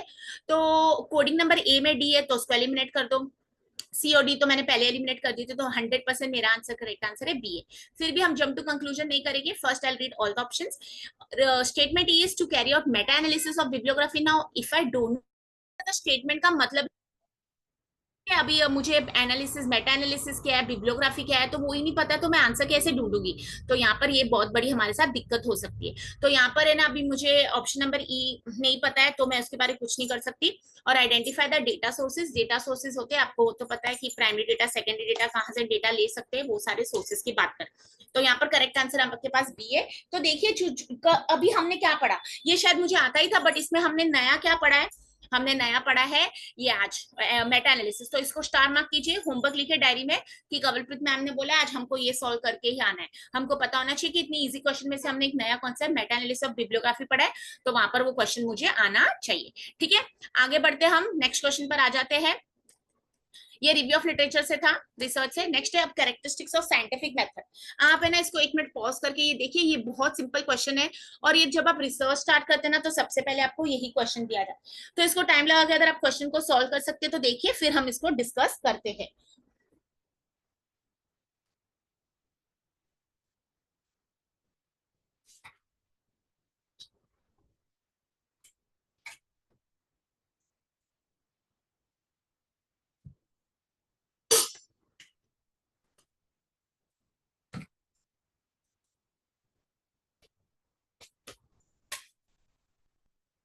इतना ज्यादा टाइम नहीं ले सकते, हमारे पास time management is very important for a examination like NET. तो पढ़ लेते अभी। चलो अब देखते हैं characteristics of scientific method of research. Scientific research है ना, कभी भी आर्बिटरीली अपने मर्जी से नहीं होती। रिसर्च हमेशा साइंटिफिक होनी चाहिए, तो ही वो रिसर्च है। आप कोई भी रिसर्च की बुक उठाएंगे, उसकी पहली लाइन में आपको यही मिलेगा। तो पढ़ लेते हैं। Empiricism, objectivity, systematic, secretive, security related, predictive. ठीक है, अब हमारे पास चार ऑप्शंस में से ए बी डी मतलब चार स्टेटमेंट्स है। तो हमारे पास कितने यहाँ पर फिर से 6 है। तो कैरेक्टरिस्टिक्स जो पूछे साइंटिफिक मेथड में, उसमें दो 100% नहीं होगी। ठीक है, तो चलते एनालाइज करते हैं। एम्प्रिसिज्म ये होना चाहिए। अभी इसका मतलब क्या है, इसको स्टार मार्क कीजिए। ऑब्जेक्टिविटी रिसर्च में होनी चाहिए। ऑब्जेक्टिविटी मतलब क्या होती है कि मैं कितनी करेक्ट कर रही हूँ। मतलब अभी मुझे ना, जैसे मैं बोलूँ ट्रू और फॉल्स में क्या हो जाता है ना, आप जब ट्रू और फॉल्स देते हैं, या तो बच्चे के पास ट्रू है आंसर या फॉल्स। अगर ट्रू अगर करेक्ट आंसर है तो 1 मार्क, या तो नहीं मिलेगा तो 1। अदरवाइज सब्जेक्टिव में क्या हो जाता है, थोड़ी सी पार्शियलिटी हो सकती है। बच्चे ने एकदम कंटेंट बराबर लिखा, पॉइंट्स अच्छे लिखे थे, हैंडराइटिंग अच्छी थी, टीचर को उसका लैंग्वेज पसंद आई। तो ऑब्जेक्टिविटी मतलब there is no chances of partiality, there is no chances of being bias. Subjectivity, objective is मतलब unfair, sorry it means very fair. Okay, objective रहना मतलब आप है ना किसी के साथ पार्शियलिटी नहीं कर रहे हो, आपको पता है कि यही करना है। ओके, तो रिसर्च शुड बी ऑब्जेक्टिव। हम पहले से डिसाइड नहीं कर सकते, इसका आंसर यही आएगा, otherwise it becomes no research. तो बी हमारा आंसर आना चाहिए। सिस्टमेटिक तो होना ही चाहिए। फिर सीक्रेटिव, क्या रिसर्च सीक्रेटिव होनी चाहिए क्या? ऐसा कुछ है कि आपको लगता है कि कोई रिसर्च को सीक्रेट रख सकते हैं? नहीं ना। चलो एनालाइज कर लेंगे इसको भी। सिक्योरिटी रिलेटेड ऐसा तो कुछ लग रहा नहीं है। और प्रेडिक्टिव मतलब क्या प्रेडिक्शन कर सकते हैं?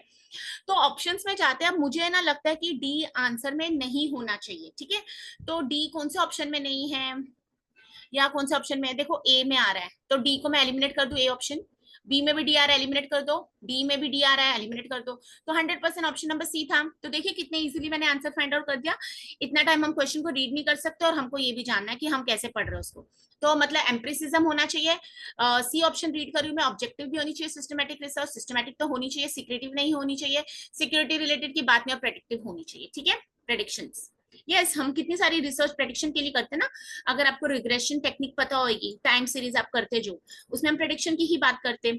तो यहाँ पर हमारा करेक्ट आंसर है। एम्प्रिसिज्म का मतलब क्या है, होमवर्क लीजिए।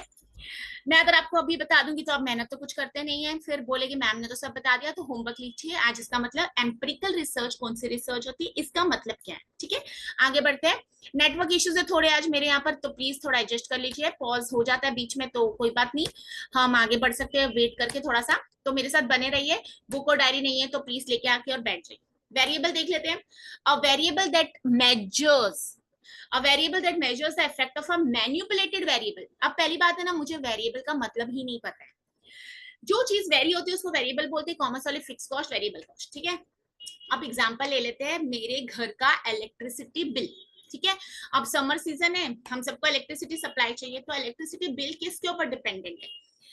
मेरे रेफ्रिजरेटर के यूसेज पर, फिर हम घर में एयर कंडीशनर लगा रहे हैं उसके यूसेज पर, ठीक है। फिर हो सकता है अभी मैं घर में सिर्फ समर की बात ना करूं तो आपको अगर घर में ठंडियों में गीजर यूज करते हैं तो इलेक्ट्रिसिटी बिल उसके ऊपर भी डिपेंडेंट होता है। फिर आप कितने घर में गैजेट्स यूज करते हैं, इलेक्ट्रॉनिक कितना सारा दिन चार्जिंग लगा रहता है, ट्यूबलाइट से, पंखे, ठीक है। तो ये सारे, अभी मुझे ना मेरा इलेक्ट्रिसिटी बिल बहुत ज्यादा आ रहा है, सपोज मंथली 10,000 आ रहा है, I want to reduce it, so what I do, I try to reduce the consumption of geyser, I try to reduce the usage of air conditioner, okay. तो ये करके मेरा ना बिल कम आ जाएगा। तो अब आप समझिए कि कौन किसके ऊपर डिपेंडेंट है, ठीक है। अब एग्जांपल मैं देती हूँ, अभी हमारा एकेडमिक ईयर स्टार्ट होने वाला है, तो पेरेंट्स को ना बच्चों के लिए बुक्स, यूनिफॉर्म्स, शूज खरीदने ही पड़ेंगे, ठीक है। तो ये उनके खर्चे ही बढ़ने वाले हैं, मतलब बच्चों के ऊपर तो खर्चा करना ही है। तो ये कहाँ पर मेरे एक्सपेंसेस आ रहे हैं, तो कौन किसके ऊपर डिपेंडेंट है। अगर अब मैं बात करूँ समर की है, तो समर में हमको आइसक्रीम्स खाने का बहुत ज्यादा मन करता है, कूल शेक्स या हम मिल्क शेक पीना चाहते हैं, rather than eating something spicy, तो हम ठंडी ठंडी चीजें खाना खुश होते हैं। तो कौन किसके ऊपर डिपेंडेंट है। अब मैं आपको बोलूं बारिश, बारिश में अम्ब्रेलास चाहिए होगी, ठीक है। या फिर मैं आपको बोलूं बारिश में स्वेटर पहन के जाएंगे, तो क्या उनका कोई रिश्ता है, बारिश में कोई स्वेटर पहनता नहीं। तो ऐसे हमको जानना है कि कौन किसके ऊपर डिपेंडेंट है या क्या रिलेशन है। तो यहाँ पर अब बात करते हैं वेरिएबल की। वो कह रहे हैं variable that measures the effect of a manipulated variable. अब व्हाट इज मैन्युपुलेशन, अब इंग्लिश की बात करें ना तो मैन्युपुलेशन तो हम चले जाते हैं एक्सप्लॉइटेशन करना, ठीक है। यहाँ पर मैन्युपुलेशन मतलब जिसमें हम चेंजेस कर सकते हैं, ठीक है। अब जैसे ना मैंने घर में पौधा रखा हुआ है, प्लांट, अब उसको खाद, पानी, सनलाइट सब मिलना जरूरी है, ठीक है। पौधा तो वही है, तो क्या पौधा मेरा कांस्टेंट है, उसके ऊपर मैं क्या चेंजेस कर सकती हूँ, मैं उसको खाद ज्यादा दे सकती हूँ, कम खाद दे सकती हूँ, पानी ज्यादा डाल सकती हूँ, पानी कम डाल सकती हूँ, घर के अंदर रखूंगी तो सनलाइट नहीं मिलेगी। तो जो चीजों को हम चेंज कर सकते हैं, जो वेरिएबल्स को हम चेंज कर सकते हैं, वो होता है मैनिपुलेशन, ठीक है। अब मैं एक्सपेरिमेंट कर रही हूँ, बच्चे, दो बच्चे कॉम्प्लेन पीते हैं और बॉर्नविटा पीते हैं, क्या कॉम्प्लेन वालों की हाइट बढ़ी है या बॉर्नविटा वालों की हाइट। तो what I am trying to do, I am trying to manipulate. What I am trying to change? I am trying to change the effect of dose. ठीक है, मैं डोज उनको दे रही हूँ, एक को मैं देती हूँ कॉम्प्लेन और एक को मैं देती हूँ बॉर्नविटा। या तो फिर मैं ऐसे करती हूँ, दो ग्रुप्स लेती हूँ, एक बच्चे को कॉम्प्लेन पिला रही हूँ और एक बच्चे को कॉम्प्लेन नहीं पिला रही हूँ, और देखती हूँ किसकी हाइट बढ़ती है, ओके।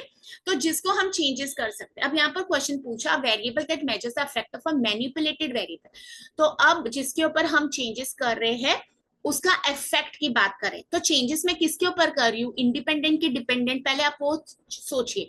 मैंने आपको एग्जांपल क्या दिया, इलेक्ट्रिसिटी का बिल, इलेक्ट्रिसिटी का बिल डिपेंडेंट है किसके ऊपर, घर के यूसेज के ऊपर, ठीक है। तो जो यूसेज है वो इंडिपेंडेंट वेरिएबल है और इलेक्ट्रिसिटी बिल डिपेंडेंट है।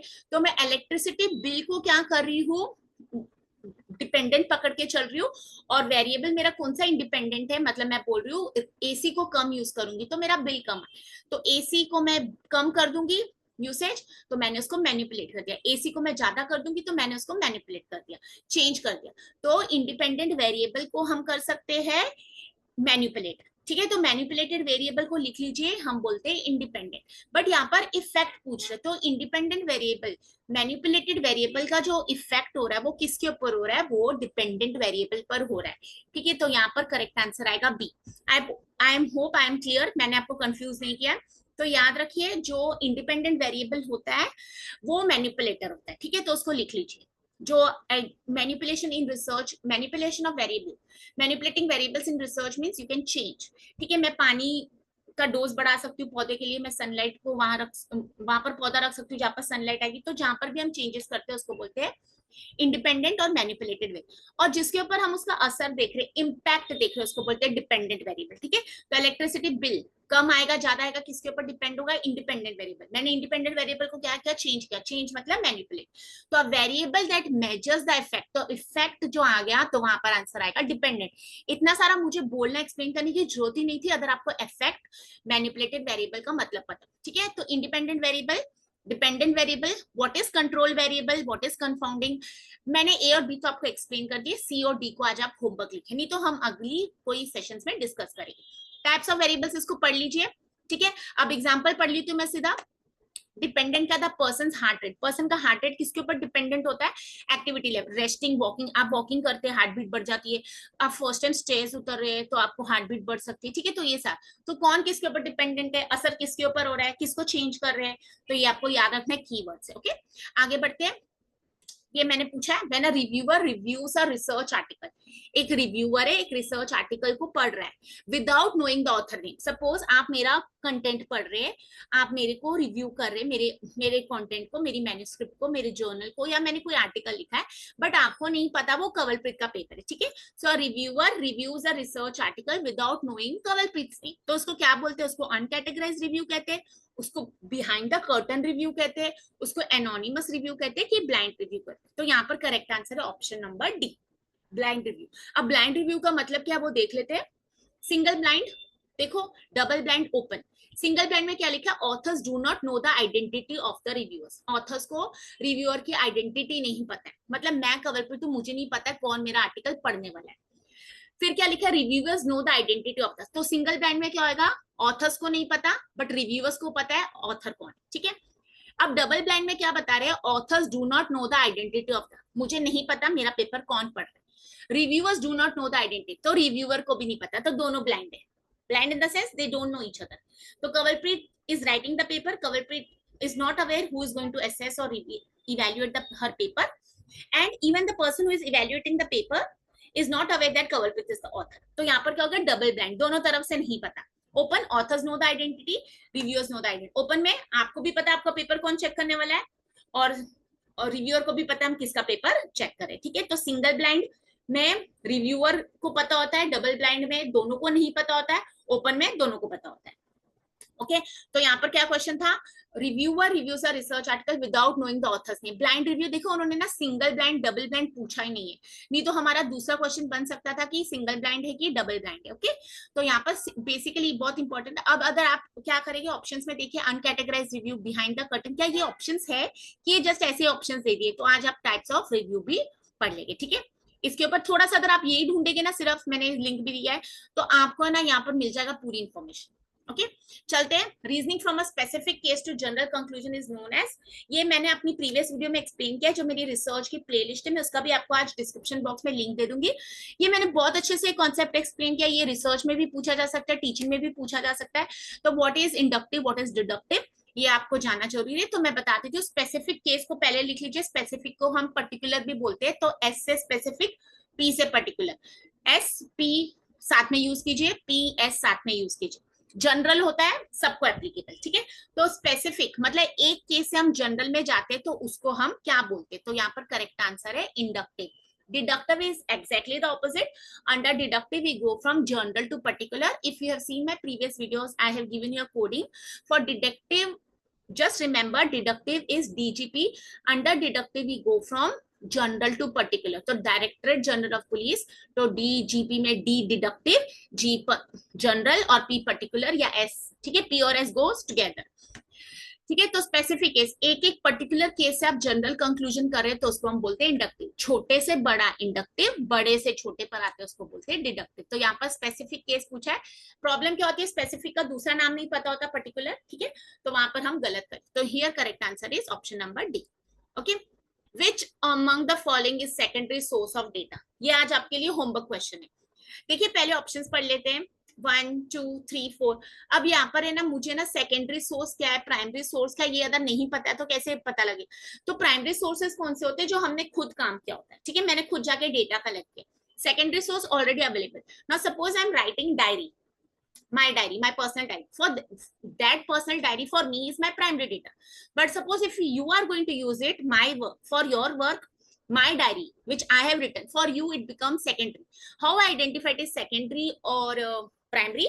Primary खुद होता है first hand data collection, secondary is available sources, ठीक है। अभी मैं suppose movies देख के आती हूँ और मैं मूवी को रिव्यू देती हूँ, मैं देती हूँ, मेरा काम ही वो करना है, तो मेरे लिए वो प्राइमरी डेटा है। बट अदर आप रिव्यू न्यूज़पेपर में पढ़ रहे, ऑनलाइन चेक कर रहे कि कंवलप्रीत ने इस मूवी का रिव्यू दिया है, और कंवलप्रीत के रिव्यू के बेसिस पर हम डिसाइड करेंगे फ्राइडे जाके पिक्चर देखनी है, 600-700 रुपए डाले कि नहीं, तो वो आपने सेकेंडरी सोर्सेज से पढ़ा क्योंकि ऑलरेडी वो पब्लिश था कहीं पर।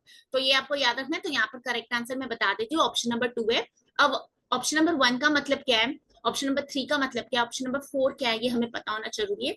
आज इस पर आया क्वेश्चन, सेकेंडरी सोर्स पूछा है, कल वो पूछ सकते हैं।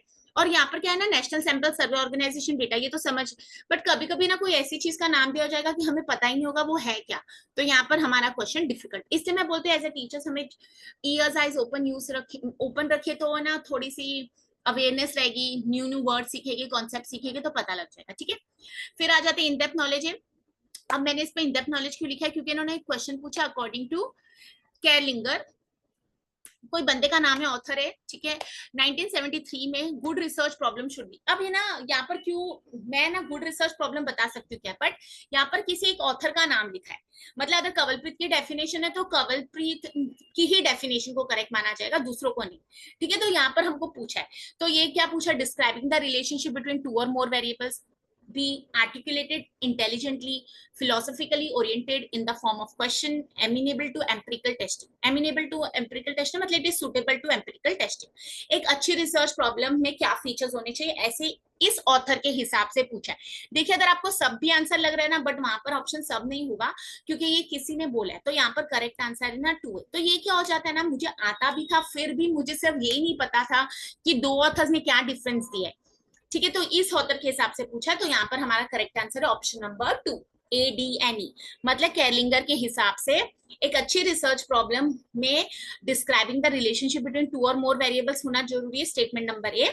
B in the it should be in the form of a question and it should be suitable to empirical testing. देखिए empirical फिर से वर्ड आया, एम्पिरिसिज्म पूछा था, पढ़ा था पीछे वाले साइंटिफिक वाले क्वेश्चन में, तो होमवर्क लिखिए और सॉल्व कीजिए। ठीक है, स्क्रीनशॉट ले सकते हैं, वीडियो को पॉज कर सकते हैं, वापस देख सकते हैं। Which of the following research is cyclical in nature? Very very very important question, हर बार आता है, बहुत सिंपल है, इसको आप होमवर्क लिखिए। इसका अब आंसर मैं नहीं बताऊंगी, मैंने बोल के भी आंसर बता रही हूँ, तो यहाँ पर देख लीजिए।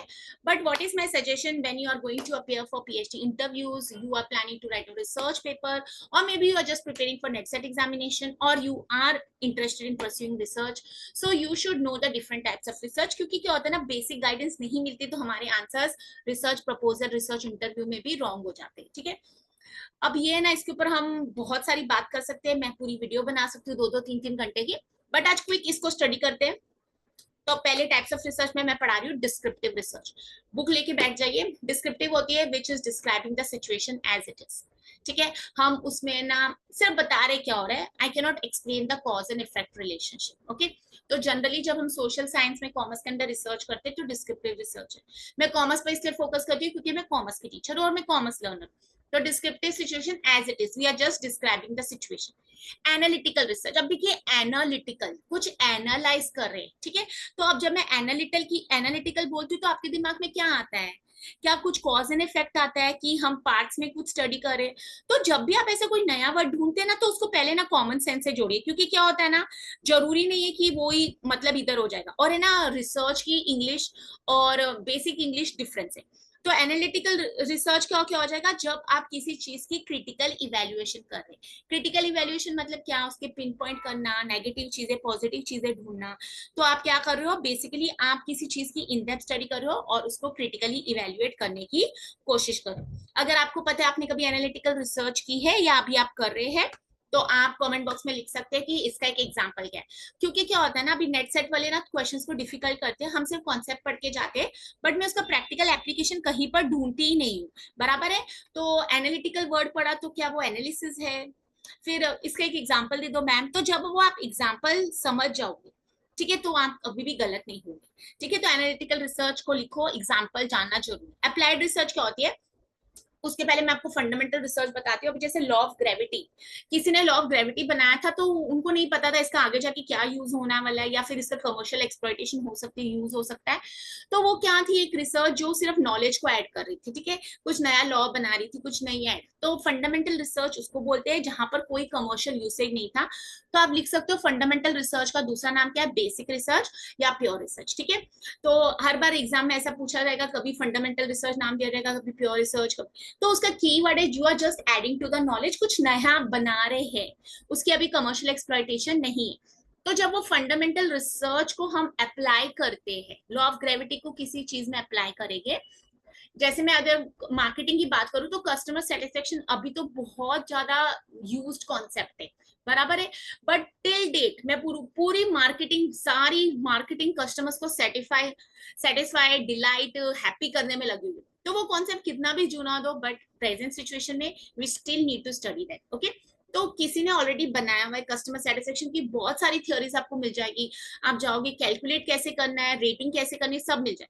तो वो क्या था, एक टाइम पर जो बेसिक नॉलेज बनी थी उसको बोलते हैं फंडामेंटल रिसर्च। उसके बाद मैंने उसको अपनी स्टडी में उसको यूज किया। ठीक है, सपोज XYZ ऑर्गेनाइजेशन है, उन्होंने देखा what is customer satisfaction, so they applied that research, तो उसको बोलते हैं अप्लाइड रिसर्च। तो याद रखिए, नोट डाउन कर लीजिए, marketing research is always known as applied research. Marketing research को हम क्या बोलते हैं, अप्लाइड रिसर्च ही बोलते हैं। ठीक है, डायरेक्ट क्वेश्चन, मार्केटिंग वाले कॉमर्स में आता है अप्लाइड रिसर्च, आप मार्केटिंग रिसर्च पढ़ेंगे उसमें फीचर्स में आएगा अप्लाइड। तो बेसिक नॉलेज है, प्योर नॉलेज है, फंडामेंटल नॉलेज है कस्टमर सेटिस्फेक्शन की, मैं उसको अपने यहाँ पर अप्लाई करूँ। अब एक और लिख लीजिए इसी के साथ, एक्शन रिसर्च। अब एक्शन रिसर्च क्या होती है, उसका कीवर्ड लिख लीजिए इमीडिएट इंप्रूवमेंट्स, इमीडिएट सॉल्यूशन। जब क्वेश्चन ऐसा बोलता है कि हमें कोई प्रॉब्लम आ रही है और उसका मुझे इमीडिएट सॉल्यूशन चाहिए, उसको हम बोलते हैं एक्शन रिसर्च। तो just remember, in reference to paper 1, classroom research done by a teacher is always known as action research because we want to make the changes right at that time. क्योंकि क्या है ना, classroom में कुछ problem हो गई थी ना, 10 महीने बाद उसका सॉल्यूशन निकालूंगी। अगर मैं बात करूं कोई पब्लिक डिपार्टमेंट या कहीं पर हो सकता है कि पूरा चैनल फॉलो करना है, 10-10 महीने लगे, but that can not be done in the classroom. For classroom you need immediate solutions, okay, you need immediate improvements. तो कभी भी क्वेश्चन में वर्ड आएगा इमीडिएट सॉल्यूशन, या फिर बोले कि इसमें इंप्रूवमेंट कैसे करना है, ऑगमेंटेशन कैसे करना है, तो जहां पर भी आपको समझ आ रहा है कुछ तुरंत करके आंसर देना है, तो वो हो जाएगी action research. Fundamental research, basic, pure, applied research, fundamental से लेके अप्लाइड, और अप्लाइड को हमने स्पेसिफिक मेरे केस पर लगाया तो उसको बोलते हैं एक्शन रिसर्च, इमीडिएट। ठीक है, कॉन्सेप्ट क्लियर हुआ, नोट डाउन कर लीजिए, पॉज कीजिए, लिख लीजिए, या फिर मेरी वीडियो को थोड़ा वापस पीछे लेके जाइए और उसको समझिए। क्वांटिटेटिव रिसर्च फिलहाल के लिए मैं बता रही हूँ जहां पर हम उसको नंबर में क्वांटिफाई कर सकते हैं। ठीक है, 1 2 3 4 5, स्ट्रांगली अग्री डिसअग्री, 1 2 3 4 5, नंबरिंग आ गई, क्वांटिटेटिव हो गई। क्वालिटेटिव जहां पर नंबरिंग नहीं आएगी, तो बहुत बड़ा कॉन्सेप्ट है, different types of research methods, qualitative research, quantitative. जैसे मैं फिर से बोलूं, हम कॉमर्स वाले, इकोनॉमिक्स वाले जनरली क्वांटिटेटिव रिसर्च करते हैं, लिकट स्केल बना लेते हैं, या आप उसको लाइकट स्केल जो भी बोलते हैं, और उसके ऊपर रेटिंग करके हम एनालिसिस एसपीएसएस लगा के अपना कंप्लीट कर लेते हैं। क्वालिटेटिव में ऐसा नहीं होता, qualitative is more focused, can be done on a small sample size, even with 20 to 30 people. अब आप उसको पढ़िए, उसके बहुत सारे टेक्निक्स है। ठीक है, अगर अभी उस पर क्वेश्चंस आ चुके हैं which of this is a qualitative research. ठीक है, जैसे आप इंटरव्यूज लेंगे, फोकस डिस्कशंस करेंगे, ठीक है, उसके सॉफ्टवेयर अलग है, उसके टेक्निक्स अलग है। अब हो सकता है हम कॉमर्स वाले अभी फिलहाल क्वालिटेटिव रिसर्च नहीं कर रहे, बट हो सकता है हम आगे जाके करें उसके ऊपर। ओके, तो क्वालिटेटिव रिसर्च। फिर एम्पिरिकल रिसर्च, फिर से एम्पिरिकल का वर्ड आ गया, अब मैं यहाँ पर भी एक्सप्लेन नहीं करूंगी, तो आपको आज एम्पिरिकल रिसर्च, एम्पिरिसिज्म, एम्पिरिकल का मतलब ही क्या है वो आपको फाइंड आउट करना है। ठीक है, तो ये डिफरेंट टाइप्स रिसर्च थी। केवीएस मदान की बुक में हमेशा रेकमेंड करती हूँ, उसमें से कौन सी रिसर्च, कौन सी टाइप्स की वो आता है, वो उनमें से क्वेश्चन आता है। तो देखिए, अब मैंने थोड़ी एक्सप्लेन की, प्योर हो गई, डिस्क्रिप्टिव हो गई, स्ट्रक्चर्ड रिसर्च नहीं बताई मैंने, एम्पिरिकल रिसर्च आपके लिए होमवर्क है, एक्शन रिसर्च मैंने एक्सप्लेन कर दिया, अनस्ट्रक्चर्ड और स्ट्रक्चर्ड में क्या होगा, स्ट्रक्चर में सब कुछ फिक्स होगा, अनस्ट्रक्चर्ड में। फिर आप इसके ऊपर एक और कॉन्सेप्ट पढ़िए, पॉजिटिविज्म और पोस्ट पॉजिटिविज्म, लिख लीजिए पॉजिटिविज्म और पोस्ट पॉजिटिविज्म। एक्सप्लेनेटरी रिसर्च, फिर एक होती है एक्सप्लोरेटरी रिसर्च। तो देखिए, एक ही क्वेश्चन मैं पढ़ा रही हूँ, बट उसमें मैंने अगर आपको आज 10 टाइप्स की रिसर्च पढ़ाई, फिर भी 10 बाकी है, तो हम क्या करते हैं, 10 पढ़ के जाते हैं, 10 नहीं, फिर अगली बार वो 10 पर क्वेश्चन अगर बोलेंगे मैम पता नहीं सिलेबस कहाँ से बना रही, क्वेश्चन ही नहीं समझ आ रहे। ठीक है, तो ये कभी भी कोई अच्छी रिकमेंडेशन मेरी रहती है, बुक खरीदिए जिसमें सारी नॉलेज आपको दी जाएगी। ठीक है, चलिए आगे बढ़ते हैं। Even below two statements, assertion and reasoning। मैंने इस बार assertion और reasoning ज्यादा लिए क्योंकि मुझे बहुत बार क्वेश्चंस आते हैं कि मैम हमें क्वेश्चंस डिफिकल्ट जाते हैं, तो देख लेते हैं। assertion है in experimental research, experimental research मतलब cause and effect, laboratory, the effect of independent variable is examined on the dependent variable. हम यही तो करते हैं रिसर्च में, बराबर है ना। जब मैं एक्सपेरिमेंटल रिसर्च करती हूँ तो मैं क्या करती हूँ, एक्सपेरिमेंटल रिसर्च में इंडिपेंडेंट वेरिएबल का देखती हूँ। ठीक है, ये केमिकल ऐड किया तो इसका रिएक्शन क्या होगा, तो ये करेक्ट है। रीजनिंग क्या बोल रही है, causal relation between two variables, cause and effect relation between two variables can be established only by the experimental method. अब यहाँ पर ओनली वर्ड आ गया, तो क्या कॉज एंड इफेक्ट सिर्फ मैं एक एक्सपेरिमेंटल मेथड से ही फाइंड आउट कर सकती हूँ, तो नहीं, मतलब इसके दूसरे टेक्निक्स रहेंगे, तो यस।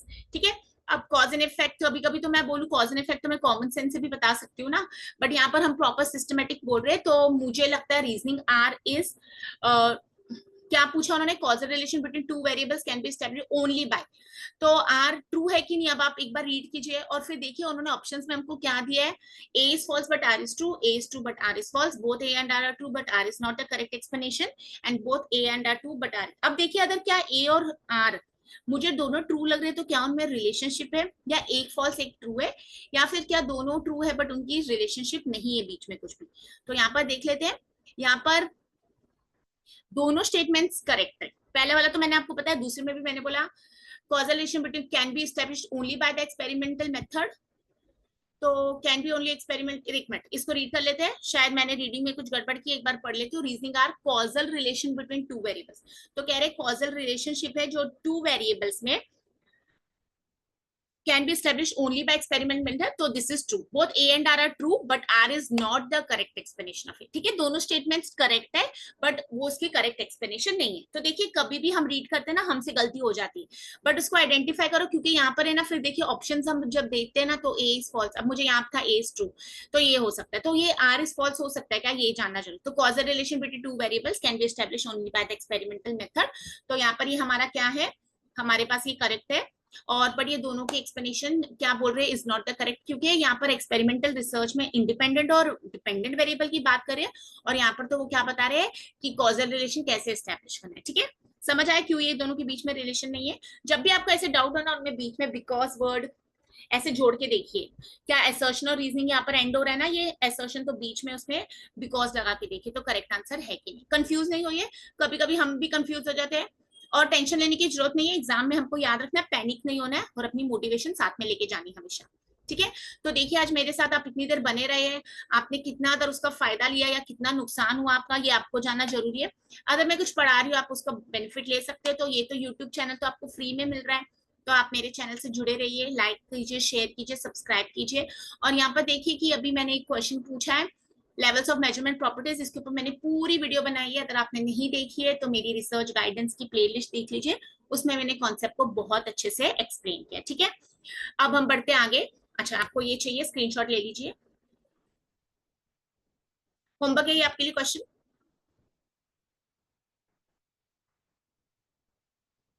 इसका आंसर मुझे कमेंट बॉक्स में दीजिए, और मेरी पुरानी वीडियो का मैं लिंक शेयर कर दूंगी, तो आप वो देख सकते हैं।